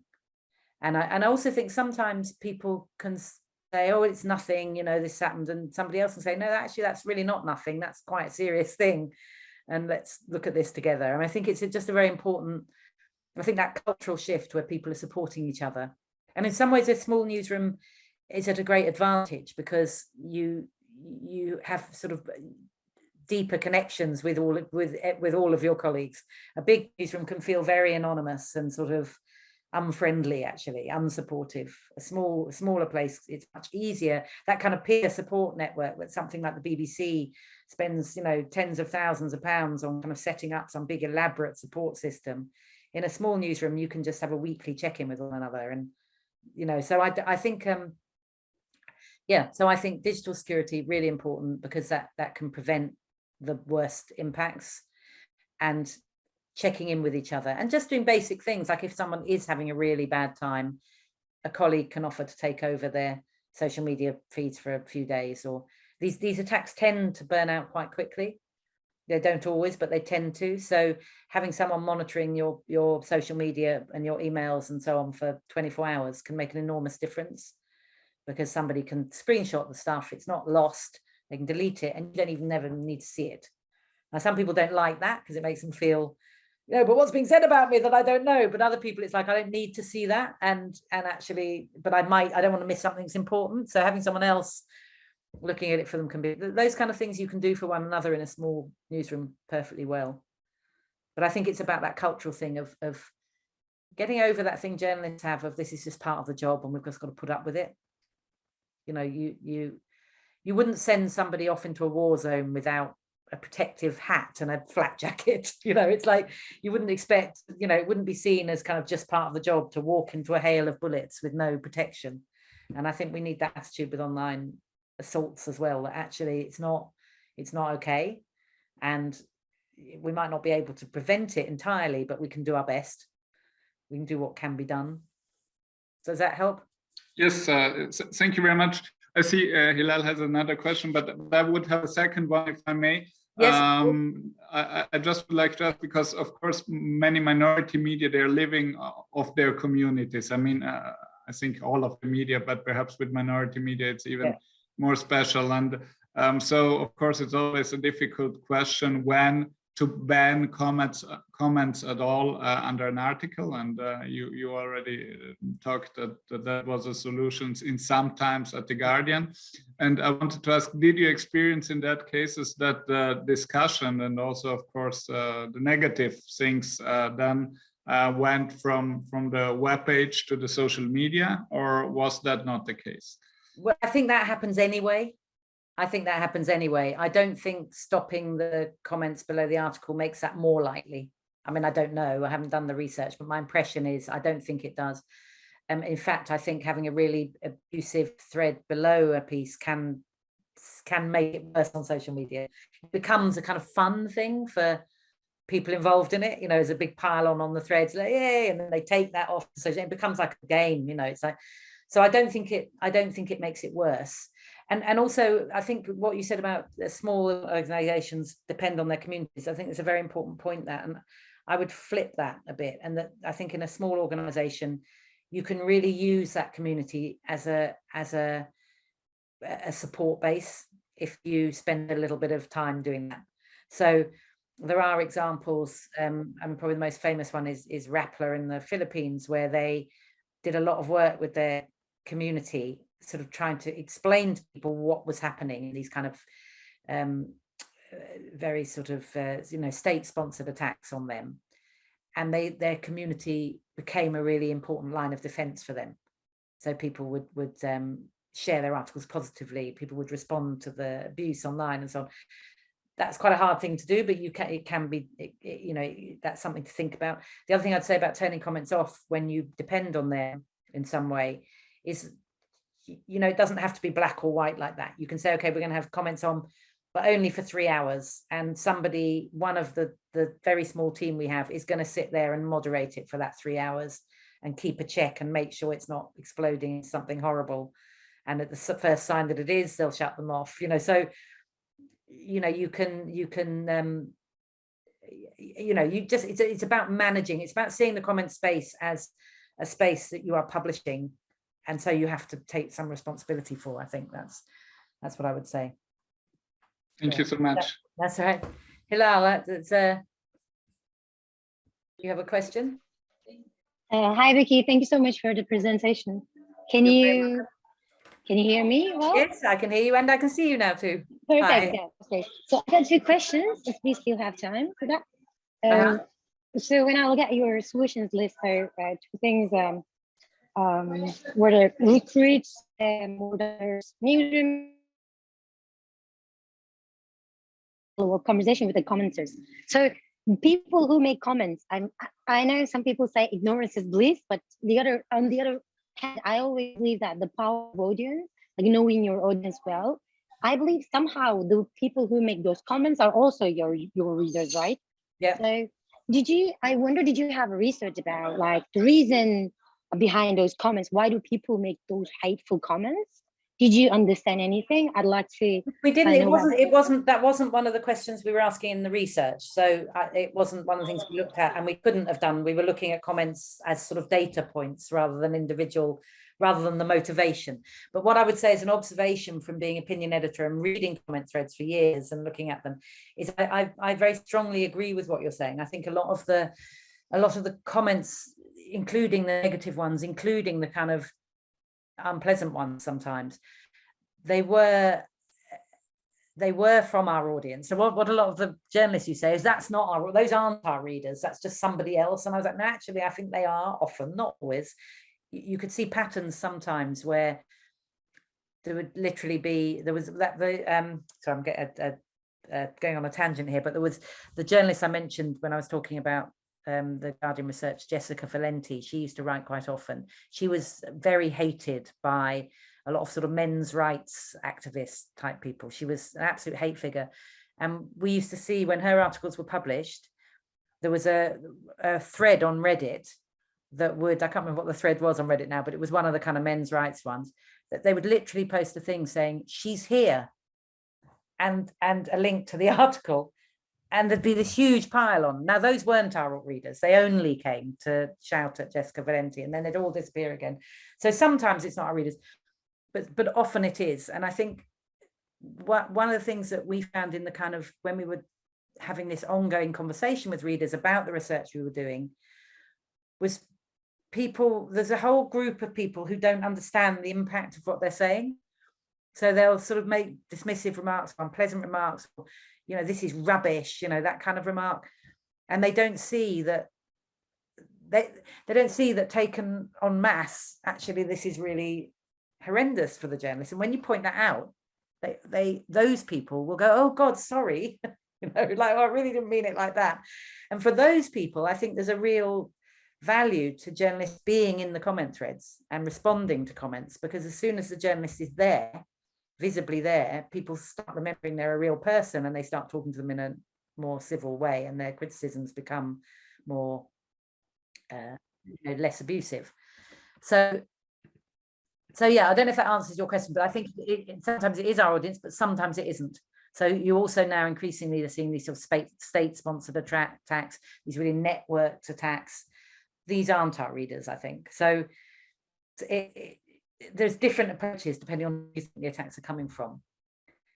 But yeah, but I think even when it is our readers, we don't, as journalists, it shouldn't be just part of the job to be beaten up online by your readers. You know what I mean? So yeah, I understand. Yeah, thank you very much. It's a very so it's good that, like, they are your audience, like they are your readers. Then as a journalist or a writer, you could do something about it. Especially if you're an opinion writer, you could talk to them. Yeah. You could ask them some questions, like to understand, like, why they're making those comments. What's the reason behind? Or at least you could try. Yeah, and also I think sometimes we should listen to what is being said, because sometimes these criticisms, although they're said in an unpleasant way, there is something of value in them.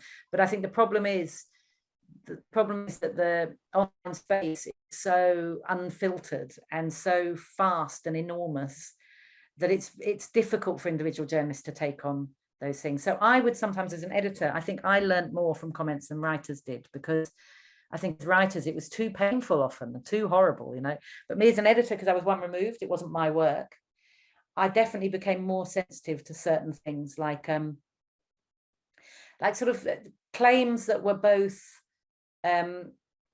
controversial, so you knew that a lot of people wouldn't agree with it, and in the article were not really good evidence was given for them. That kind of thing often led to whole pile-ons and attacks. So I, as an editor, became much better, I think, and this was thanks to reading all the hostile comments, at saying to journalists, you need to back this up. You need to put in the piece some evidence for this. and then they would, and then it would slightly mitigate against these kind of attacks.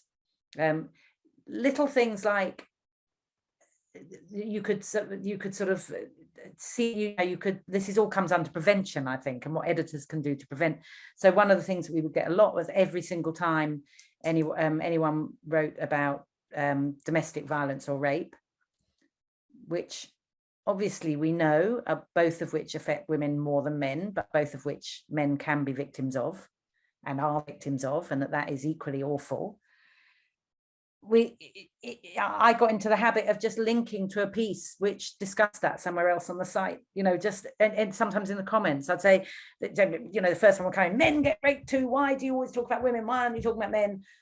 And I'd put a comment saying, yeah, of course, you're absolutely right, men do get raped too, and here's an article we published 3 weeks ago about that very topic, and you'd put that there, and it would, so there is stuff you can do, but the majority of these attacks are not in good faith.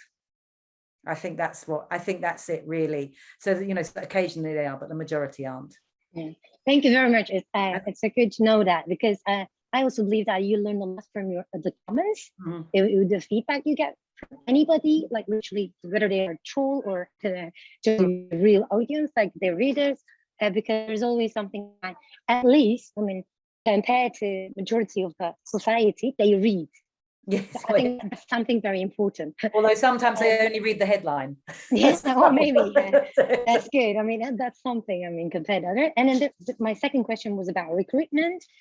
Especially like on your for the Guardian research. Did you have you witnessed something like in the last 5 or 10 years that something I don't know has been changed in the Guardian, let's say, compared to 5 years ago now, like I don't know, in terms of recruitment?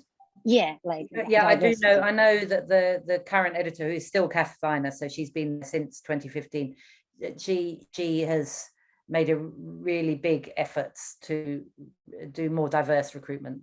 So that's both women and journalists of colour also, and to make sure that she's doing that in areas that are not traditionally sort of women's areas. So certainly she's done that. I think for big organizations like the Guardian, that there's obviously a problem that people don't tend to leave. So I'm quite unusual because I left, but people don't tend to leave, so there's a limit to how, it means these changes are slow, because you have to wait for people to leave before you can recruit someone new. But if you look at the recruitment at the Guardian over the past 7 or 8 years, in those sort of key positions, in a lot of those key positions are now taken by women. And I think that thing of it becoming normal for women to write about sort of hard news, investigations, those kind of things, that's really important, I think, in changing the way women are treated online. Yeah, and thank you so much. I think what you said is very important. Like, not many people are willing to leave. I'm not saying like they should just leave at some point, but just had a conversation with a male journalist like a few weeks ago at the Times, where I had this internship. So this guy was 78 years old, the Commons editor. He said, like, although I'm retired, they want me to write still. And I was like, why don't you invest the time? Like, No. That used to happen at the Guardian. That used to happen at the Guardian a lot. So people had been there. I think it's similar. And they retire eventually, but then they're still given a column or something. It is a problem. Thanks so much. Yes, but no, you're right. Thank you very much to both of you. And now remember, Mikhilal, like when we talk at the beginning of the masterclass about this axis where you would have more control about the comments and the hate coming from the comment section and your news, like the perceived danger, the perceived risk and the impact, it's lower because you have more control rather than when those attacks come from the social media channels, etc., where you have less control of it. And also an important point that Becky has raised is the fact that you really have to disambiguate between attacks by individuals and attacks, coordinated attacks. And this is something that Caroline Muscat just literally switched off her camera when I was about to introduce her. Caroline, so Caroline, you're next on right now. But in the meantime, while we try to recover Caroline again, let me say thank you to Becky. You're very welcome. It's a pleasure. And I hope the rest of your day goes very well. Yeah, so we're next in line with Caroline Muscat. Thank you very much, Becky, for all the presentations, and we'll be in touch. Okay. See you. Bye-bye. So. Bye. So next, Caroline Muscat, thank you very much for joining in. And we're going to talk now about these network attacks, so, and specifically about the investigation that the news did into these secret Facebook groups were state-sponsored and members actually of the state were part of these Facebook groups that were smearing, harassing, but also somehow coordinating, attacks against Daphne Caruana Galizia in Malta.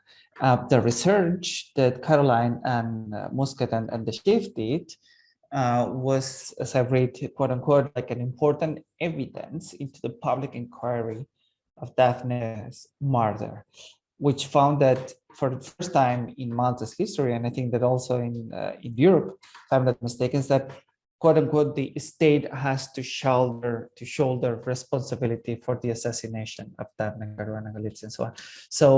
So when we talk about like one of the measures being, investigating the attacks, putting your journalistic skills to basically counter, this hate against you, this is one of the best practices I would put forward. So that's why I wanted to invite Caroline to talk more about, about this. And the screen is yours, Caroline.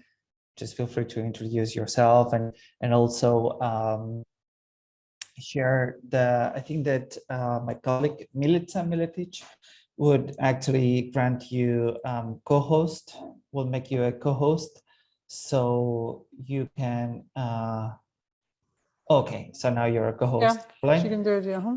Exactly, so you can share the screen now. Caroline, you went off camera, but you can go and share the presentation as well. So now you're a co-host and the screen is yours. We're here to help, of course. You have not a mute. Unmute.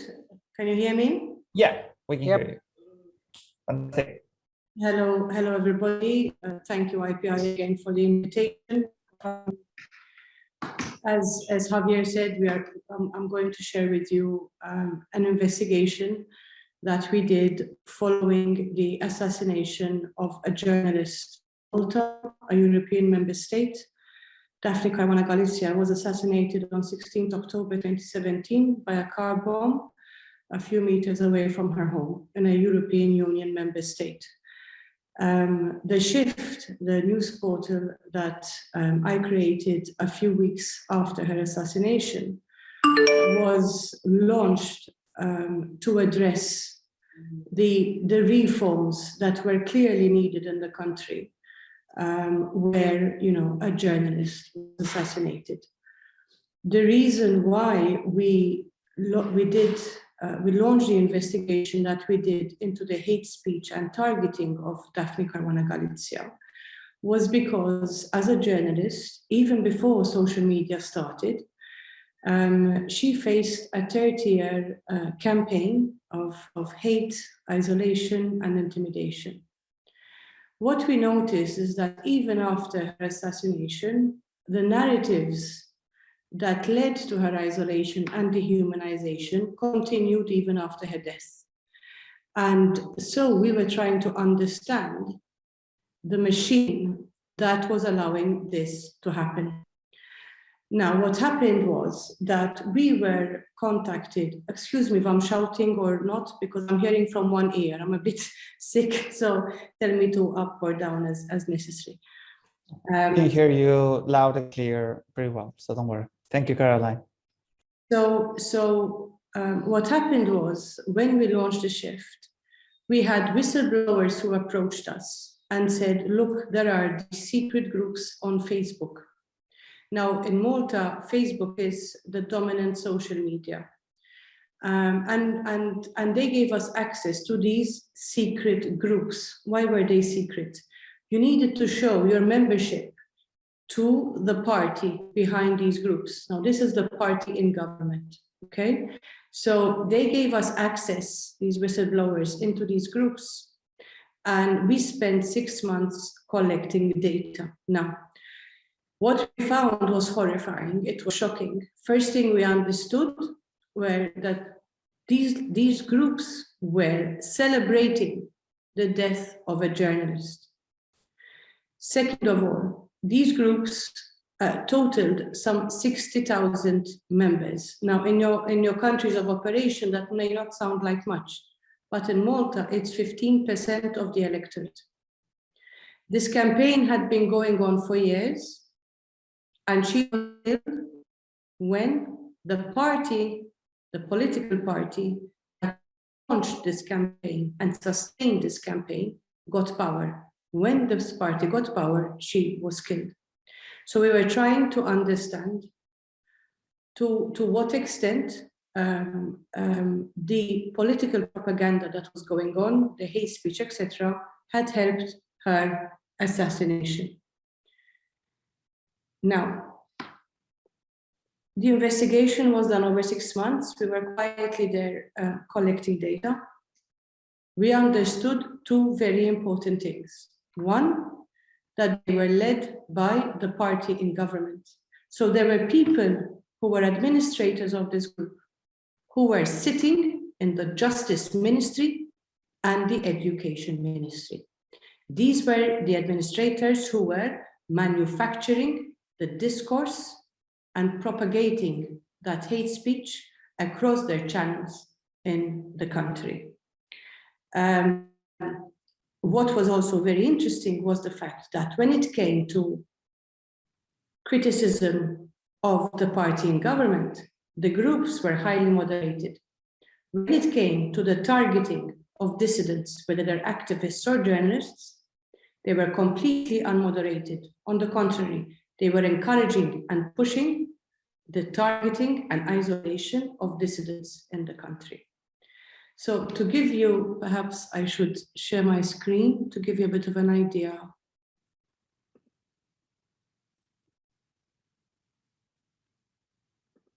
Now, can you see it? No, not yet. Okay. How's that? Yep. Now we can see it. Okay. So here you get an idea. So we went from, as I said, we collected data over 6 months. So here you start to see some of the stuff that we found in these groups. This is a very, very small collection of the memes and the hate speech that was generated against the journalist. This was before she was killed. So you can see her here as a monster, as a witch. You see here the meme of Pontius Pilate. It says in Maltese, okay, it says, "What do you want me to do with her?" And the crowd goes, "Kill her." And then next to it, you have her, post-death. She wasn't even killed at this time, but this is how they were depicting her, as dead with horns in her head. So this is just a sample of the memes that were generated before she was killed. As soon as we entered, which was after her assassination, here is a collection of the posts that were in these groups that were celebrating her assassination. It was a brutal assassination. And here you can see people raising their wine glasses, things like karma, you got what you deserved, this kind of thing. Remember that this was a journalist, not a political activist. But the party in government had managed to make her a figure of hate to the point where people were celebrating such a brutal assassination. So then we understood and we said, we have to understand the machine that is creating this. And the investigation that we did, I think, has 3 major points. Number one, we understand the role that political propaganda played in her assassination. As I said, how the machine works.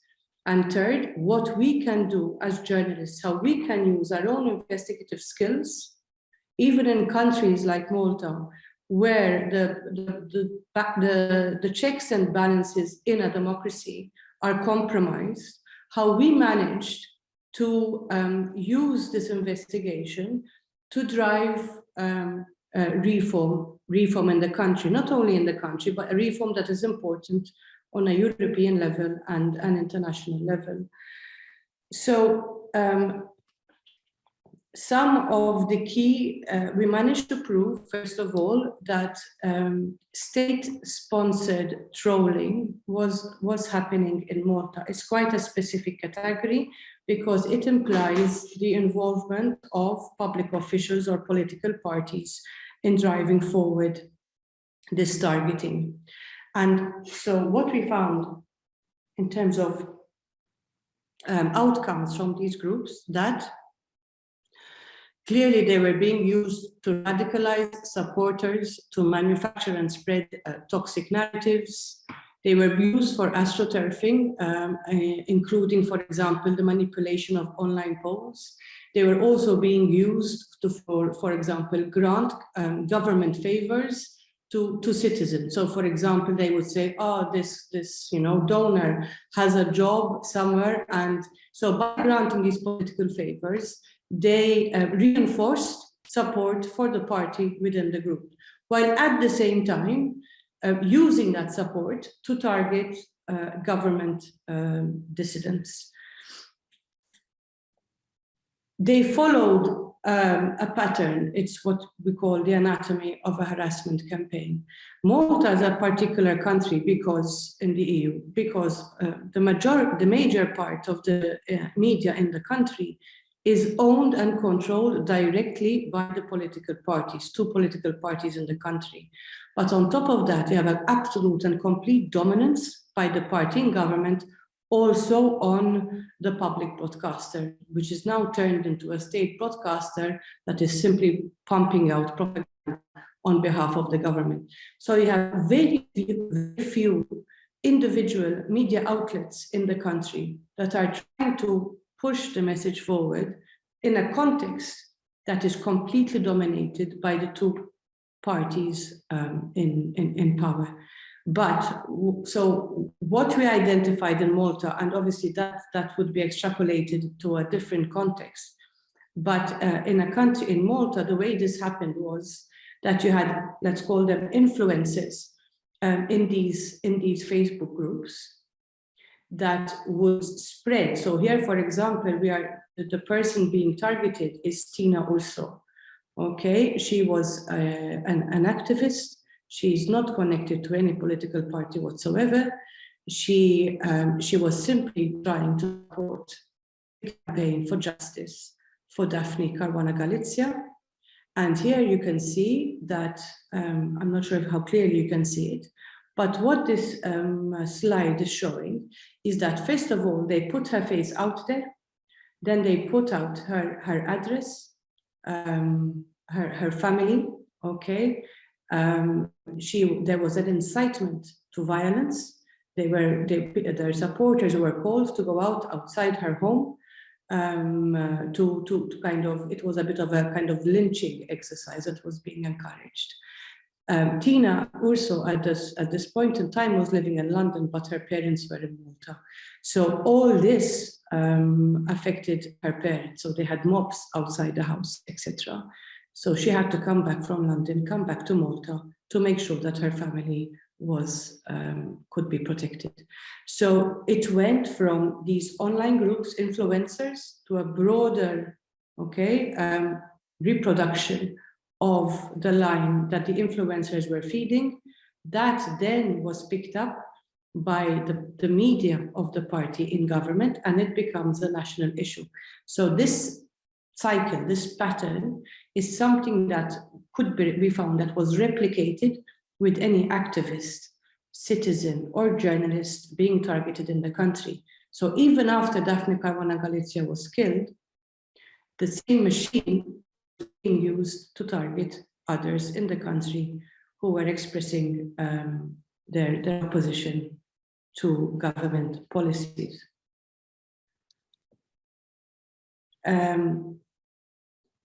this is a simple summary of why Malta has been classified as one of the few countries where state-sponsored trolling has been proven. So essentially you have certain elements that are consistent: the involvement of public officials, ministers, members of parliament, lack of enforcement, the impunity, incitement and harassment. And there's a central coordination. We found that this central, command central was actually the party in government. Okay, so here it's one of the few countries where we have managed to prove state-sponsored trolling. Now, why is this investigation important?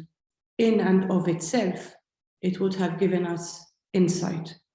But how did it lead to reform in Malta and within Europe? So first thing we did, we combined this with efforts on the ground by the family of the assassinated journalist, who immediately had an international perspective and said, we need to use international tools that we have in hand to be able to drive forward justice, because it was the only way that we could overcome the inadequacy of the system in the country.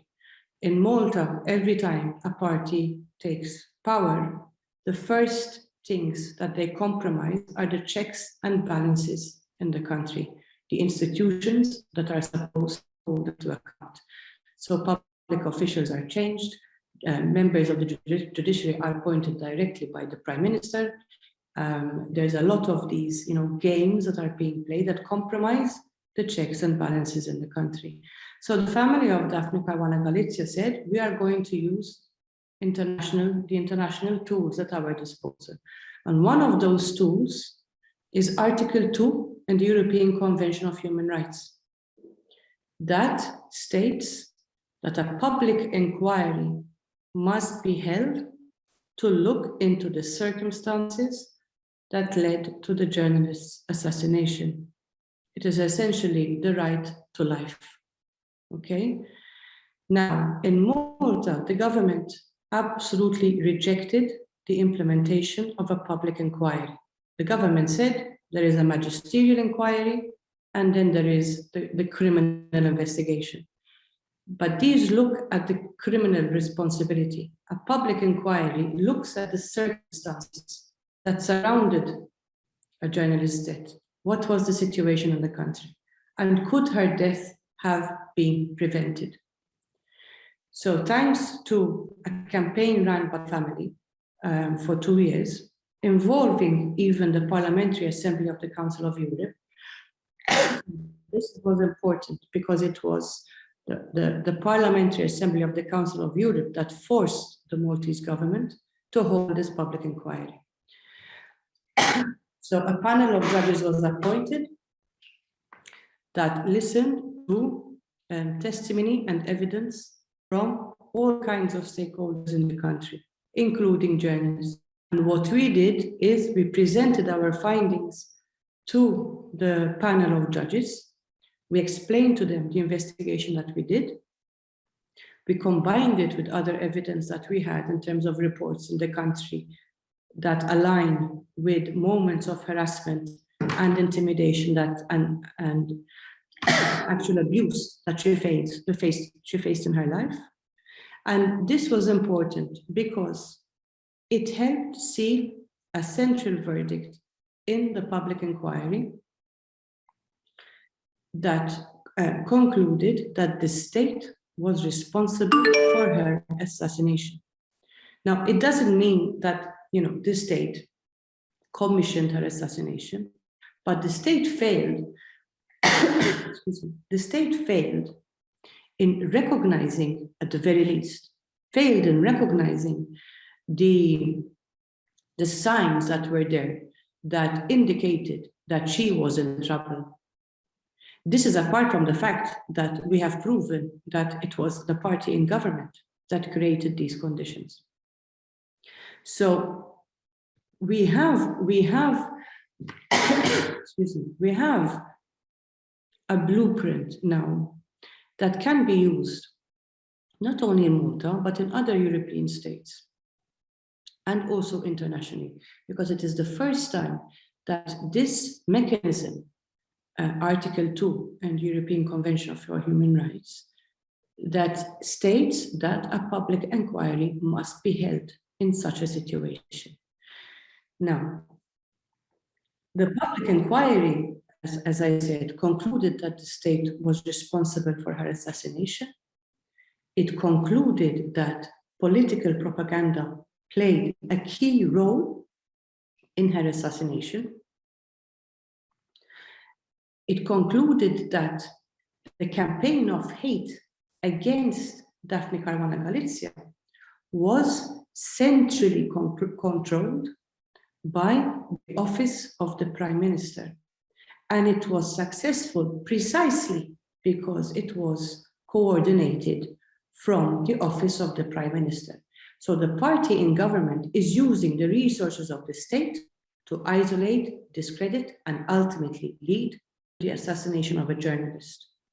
So this is the first time we have a conclusion from a court, a European court, that shows the responsibility of the state in protecting journalists.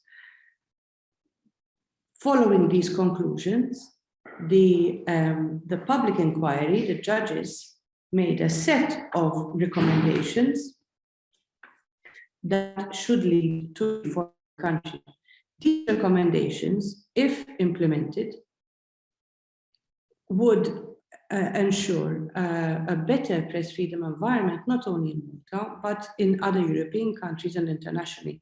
What we've managed to achieve here by combining our investigation as journalists with processes, with legal and political and social processes going on in the country, because they must be combined. We don't work in isolation.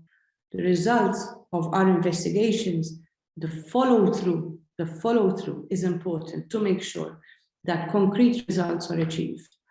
So by highlighting the problem, again, we're on why state-sponsored trolling. These are key categories. So we followed international criteria established, and we said, okay, we have managed to prove these things. They are radicalizing and inciting hatred. They're coordinating harassment. They're spreading disinformation.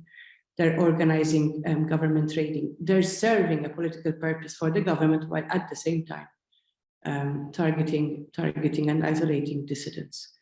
So we proved the formula, and then the panel of judges came up with a very, very comprehensive list of recommendations that should lead to reform, not only in the country, but also in other European states and also internationally. It set out a set of basic principles that it says, if followed, would enable a proper environment for press freedom in the country. Of course, this battle, it has been a battle, has been going on now since her assassination, which was we are now the fifth year. So we live in a country where things that should be addressed in 2 or 3 months takes 2 or 3 years. We have severe problems with our checks and balances, as I said before, but even in this context, we have managed to achieve a very significant result, not only for us, but for other countries. Of course, you hope that after you've been running the exercise like this, now with a very clear set of criteria that needs to be implemented for proper reform in the country, you expect the government, our Prime Minister said when the inquiry was concluded that we accept the conclusions of the inquiry and we are going to be implementing the reform. Now we have another battle, because what the government has done is set up a fictitious committee to implement these reforms. There are people chosen by the government to let things go through. We are now facing another battle in terms of implementation. However, the point I'm trying to stress here is how we move we use our own investigative skills to prove, because we would have never achieved this in the country, we would have never had anybody arrested for the assassination of Daphne Caruana Galizia unless it was for investigative journalists in the country. We have proven that the government used institutions like the police to divert journalists away from the true culprits responsible for her assassination. So there is an element of government involvement in her assassination, at the very least the cover-up. But despite the context that we're working in, despite the fact that we had no institutions that were able to help us, through investigative journalism, first of all, we insisted and we found the people who were responsible, and we forced the hands of the authority to push for the criminal investigations there. We've proven the responsibility of the state in her assassination. So even though we're working in a context where everything works against us, we have used the tools at our disposal to be able to reach some very concrete results. That even if we don't manage to get the reform as we need to in Malta, we have set a blueprint internationally of how the Convention on Human Rights can be used, the mechanism can be used to ensure proper reform following the assassination of a journalist. The effect of our investigation in the 2 years, there's a number of things shaming. So as we discovered new things in our investigation, we kept publishing all of this information. So you had to have some, immediate action being taken by members of government. When we exposed the groups, we found that the president of Malta was there, the prime minister, members of parliament. And the minute we started exposing these groups and what they were saying, there was a shaming exercise, so they had to withdraw and distance themselves from these groups. Even though they resisted calling them hate groups, they said, no, this is freedom of expression. We forced them into acknowledgement that these were actually hate groups targeting dissidents in the country. Then they built a hate speech unit. Again, they're all superficial exercises. They built a hate speech unit. They put a plaque on an office, put one person in there, and didn't. But again, there's an acknowledgement. It's something we can push, and now we're pushing for it to be more equipped. Obviously, international awareness. One problem we have in Malta is that we're too small to be noticed usually, but the significance of what we have achieved following Daphne's assassination has put us on the map in terms of, understanding how such things can happen, even in a context where we should be aware that it's happening. And of course, the public inquiry findings. The recommendations of the public inquiry are very important. There are three main areas that the judges addressed, and one is the relationship between business and power, the lack of transparency in corporate funding of the parties in government, their control of the media landscape in the country, etc. How better to protect journalists working in this context, and particularly the lack of action by the police force that was not only not protecting journalists, but was actively involved in misleading journalists. You actually have members, top members of the police force that were planting completely fabricated stories with journalists, setting them off the wrong path. Okay, that obviously had to be addressed because, in time this became obvious.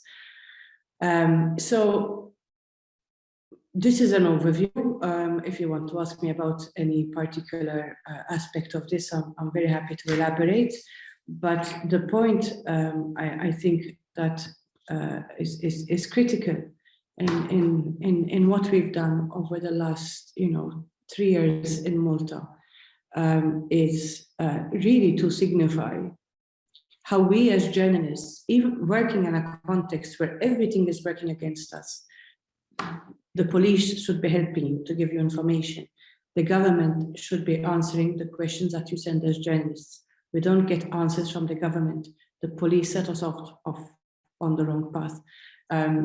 We had stories chasing us again, planted by government with sources that they know that you trust.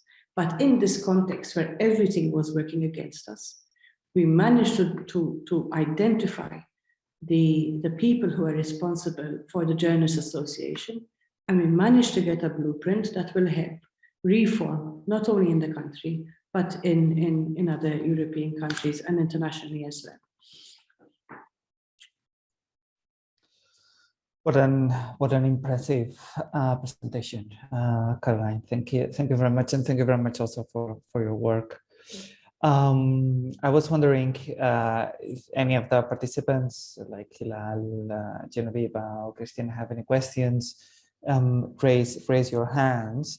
But while they do so, there's really good. There's a question that comes to mind. You mentioned at the beginning of the presentation, Caroline, that these Facebook secret groups were still operating after the assassination of Daphne Caruana Galizia and targeting groups. Do you know if they are still active? If not these ones, probably other ones, but that there are other journalists being also targeted? Yes, what's happening is that after we published our investigation, and they understood that we had managed to infiltrate the groups and monitor them, the actual 6 groups that we initially monitored are now not actually operative under those names, but the concept is still there. They keep being recreated under different names, but they are managed, the concept remains the same. They are managed in exactly the same way. And the reason for this is that the influencers that are clearly linked to the Labour Party in government, okay, they still have their profiles, they still have their kind of spaces where they openly target citizens and journalists, but they enjoy impunity. If I had to say the same things on social media that these people are saying, I mean, there will probably be action taken against me. But these people continue to enjoy impunity. And the problem that we are facing is that once the public inquiry recommendations were published, and the Prime Minister said, I accept the recommendations of the public inquiry, it is refusing to implement the full recommendations. For example, one of the recommendations is that the free press should be recognized as the 4th pillar. It should be recognized in our constitution as the 4th pillar of democracy. The government does not even want to grant that. So in that sense, we still have a campaign plan, we still have a battle in terms of implementing, making sure that the reforms are implemented. So the government has said, we accept these reforms, but this is as far as we're prepared to go. You either accept the reforms or you don't. So, and now we're in the middle of an election. We cannot be now understanding why the government does not want to implement these reforms in full at this point in time, because they are using the same tactics that they used in the previous election to help them move forward, as the same party in government continues to be criticized for corruption scandals and all this. So unfortunately, and I always say this, we're often asked if, you know, we are activists or we're journalists. We believe we have no choice in the sense that if you're working in a country where the checks and balances and the institutions are working as they should, then we can, you know, comfortably sit back and say, you know, we are journalists. We are not, you know, actively campaigning on an issue. But if we don't campaign, if we as journalists do not campaign for press freedom, then who will? So we feel that we do not have a choice between, you know, doing the job that we do as investigative journalists and plus making sure that necessary efforts on campaign level are being done so that the government does implement the reforms that we need. Now, another question that comes to mind, and please let me reiterate to the participants here that they can just simply raise their hands to ask you any questions whenever they want. But other things that comes to mind is also yourself and the shift. What is the toll that you're taking, you know, for investigating all this, for revealing all this investigation, all these Facebook groups, and the overall work that you're doing, Malta? The shift was created a few weeks after Daphne was killed. It was born a bit out of anger, in the sense that it wasn't a news portal that had a business plan, or you know, something that was. It was in the weeks after her assassination. We just felt that, you know, there's something really wrong in the country if a journalist could be killed and nobody noticed that this could happen. So we launched the shift as an immediate sense of, you know, we need to do something about this. We have not been welcomed in the media landscape in the country, because what happens is when you have a media landscape that is dominated by two political parties, with, you know, literally a handful of independent media in between, what you have is a very privileged situation, even with the independent media, because you have 2-3 news editors who can control that market. So we were not welcomed from every aspect. And we were certainly not welcomed by, you know, taking on the role that, listen, we have to also hold the independent media to account, because there's only, you know, 3 or 4 news editors, and these are very clearly being compromised by the party in government. Because especially after COVID and all this, when, you know, every newsroom's funds were very limited, what happened is the Prime Minister had closed meetings behind closed doors with the 3 individual editors of the main newspapers in Malta. They came to an agreement on subsidies that have not been transparent. We don't know what was agreed or what was given back. But for exposing it, we were attacked also by the independent media. So we are, you know, fulfilling a role that nobody really wants us to fulfill, because everybody kind of, you know, maneuvers their way of survival within this context. But we are here as a project to make sure that I mean, part of our remit is to highlight even how the independent media is exploiting a situation of a lack of checks and balances in the country. We have, for example, discovered that one of the editors of the mainstream independent newspapers in the country has been acting as a private PR consultant for different ministries while claiming to be running an independent newsroom. The other major independent newsroom in the country, the Times of Malta, has 3 of its managing directors accused of money laundering, thanks to the investigations of journalists. So we have a very, very crippled media environment. And I only stress this to show how even in such a desperate situation, there are international tools that you can use to push for reform on a national level. And just the last question from me. So you were saying that even in this environment, where do you find the strength to continue, and how your community, you know, your readers, your audience, actually help you to contribute to maintain and sustain, you know, the shift? Because also it's really important, this question, because it also links to the rest of the work series in this Digital Accelerator NewsSpectrum. So how important is the community and the readership? When we launched the shift, we decided to go for a different business model because of the particular media situation in the country, and we decided to be community funded. Everybody told me I was mad to do this, because Malta is a very small country. There's only 550,000 people living in the country, and such a small landscape, that they said, you know, you're crazy, you're not going to last more than 6 months. For the fact, nobody even paid any attention to us for the first 6 months, because they said they're going to die. We did it, we launched it through a lot of personal sacrifice. But it's now 5 years that we've been around.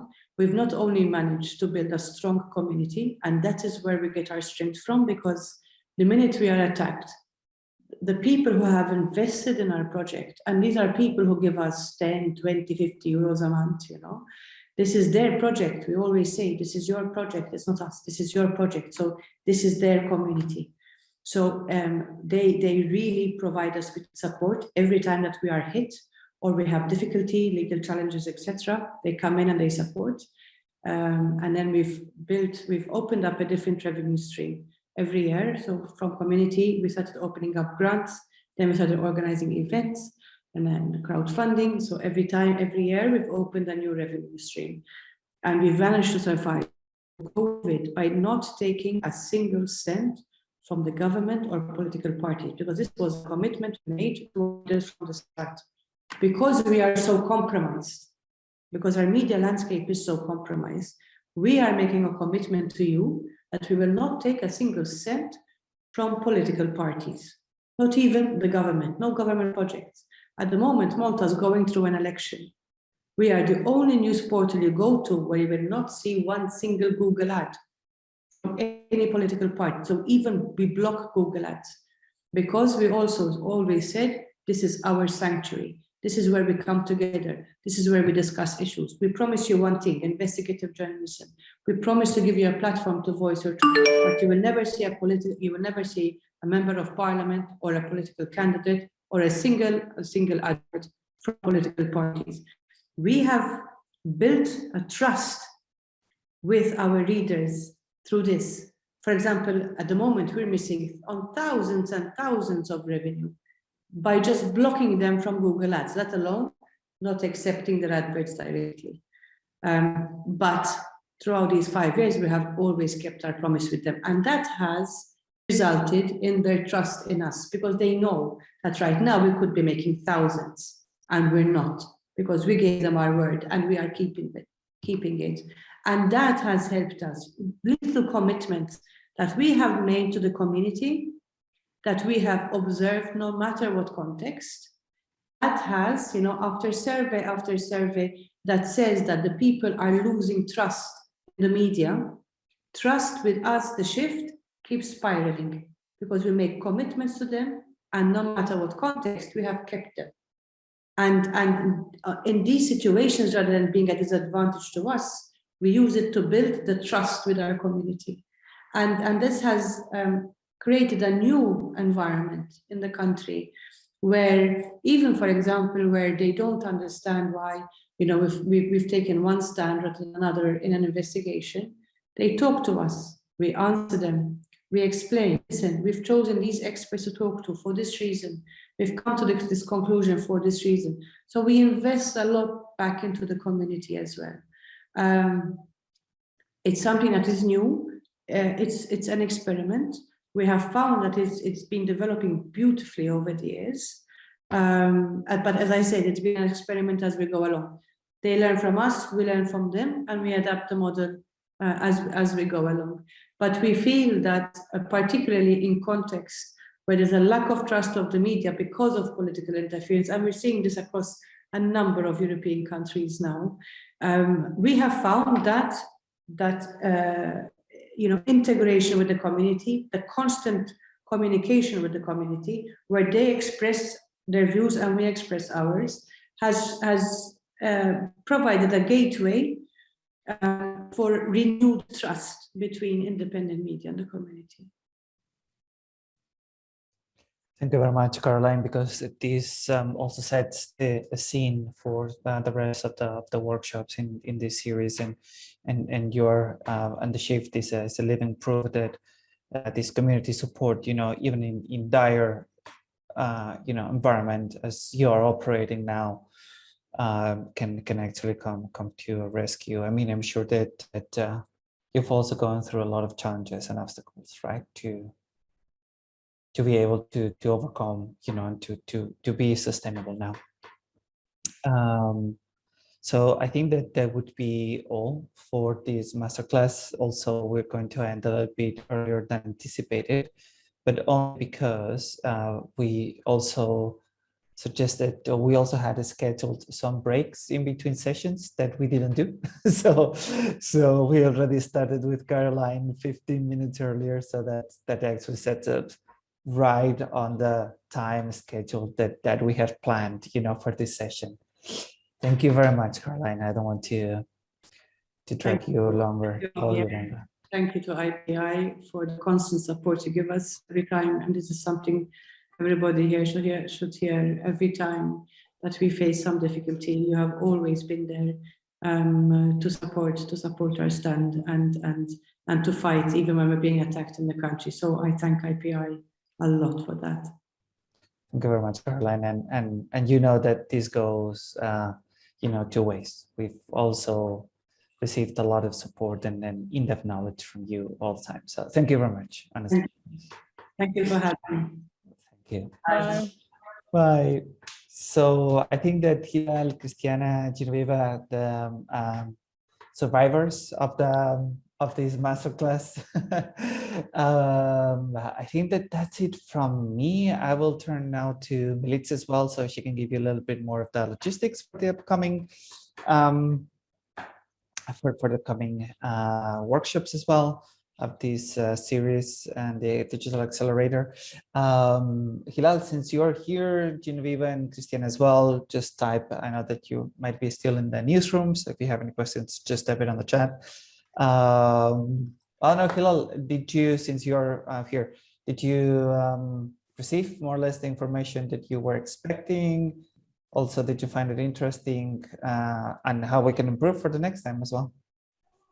And thank you so much, Javier. I did actually. I mean, I was hoping to say something to Caroline as well, but it's just, yeah, you missed her. Anyway, it was, as you said, it was a very great and intensive presentation. I was wondering like how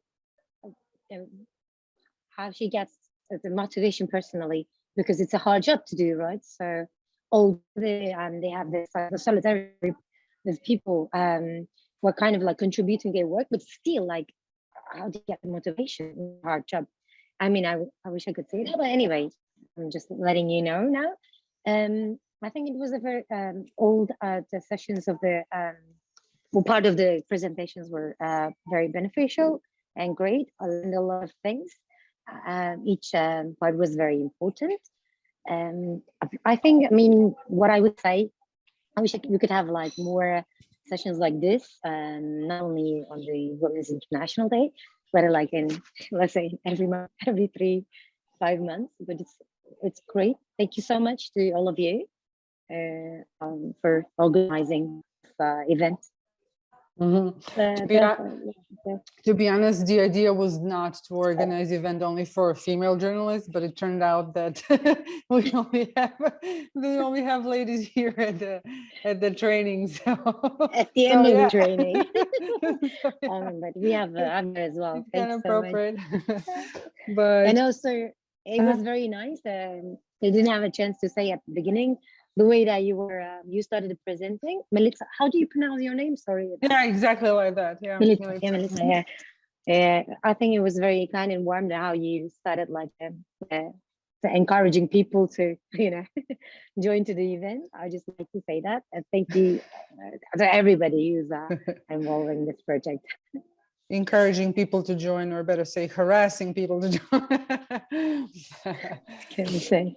Okay, we have a couple of more events planned. I once again share the link with you. Take a look. Next 3 weeks, every week we will have another event with different topics. So this the first step was to learn how to stay safe online, but then also let's see how we can position our journalistic products online, how we can do business online, how we can learn from the audience, how to do audience research, also how to develop business models to get not only support, but also financial support from the audience. So all of that we will cover in the next 3 trainings. That next week we'll have on 2 days actually. This first one we decided to do for 4 hours, but maybe let's try something different next week. We will do it 2 days, 2 hours each. Let's see if that will work better for you with your busy schedule. So we'll do it on Thursday and Friday. take a look. And yeah, I think some of you already signed up, if not registered, as most of our programs, almost all the programs are for free. So just sign up, and hope to see you next week. Ciao, Cristiana. Ciao, Genoveva. Ciao, ciao. Ciao, ciao. Just one question before one thing before shutting down and picking up what Hilal was saying. We do this specifically for online harassment, like these trainings, and we do them regularly. Actually, like as I said last week on Friday, I was doing an online training for 2 hours. It was much more hands-on. There were case studies. The journalists themselves, they were able to individually during the workshop do this sort of a protocol for themselves, you know, based on the measures that they were able to discuss, based on the types of attacks, etc. So it was more interactive. In this case, we wanted to provide a broader, you know, perspective of what different people in different levels can actually do. But definitely we'll keep you posted whenever, you know, what these workshops, like they're usually not 4 hours, but 2 hours, like you have hands-on, etc. So we'll definitely keep you posted on that. Thank you very much to everyone. Thank you so much, Javier. It's good to know that. Thank you. Back to you, Milica. That's all. See you soon. Bye.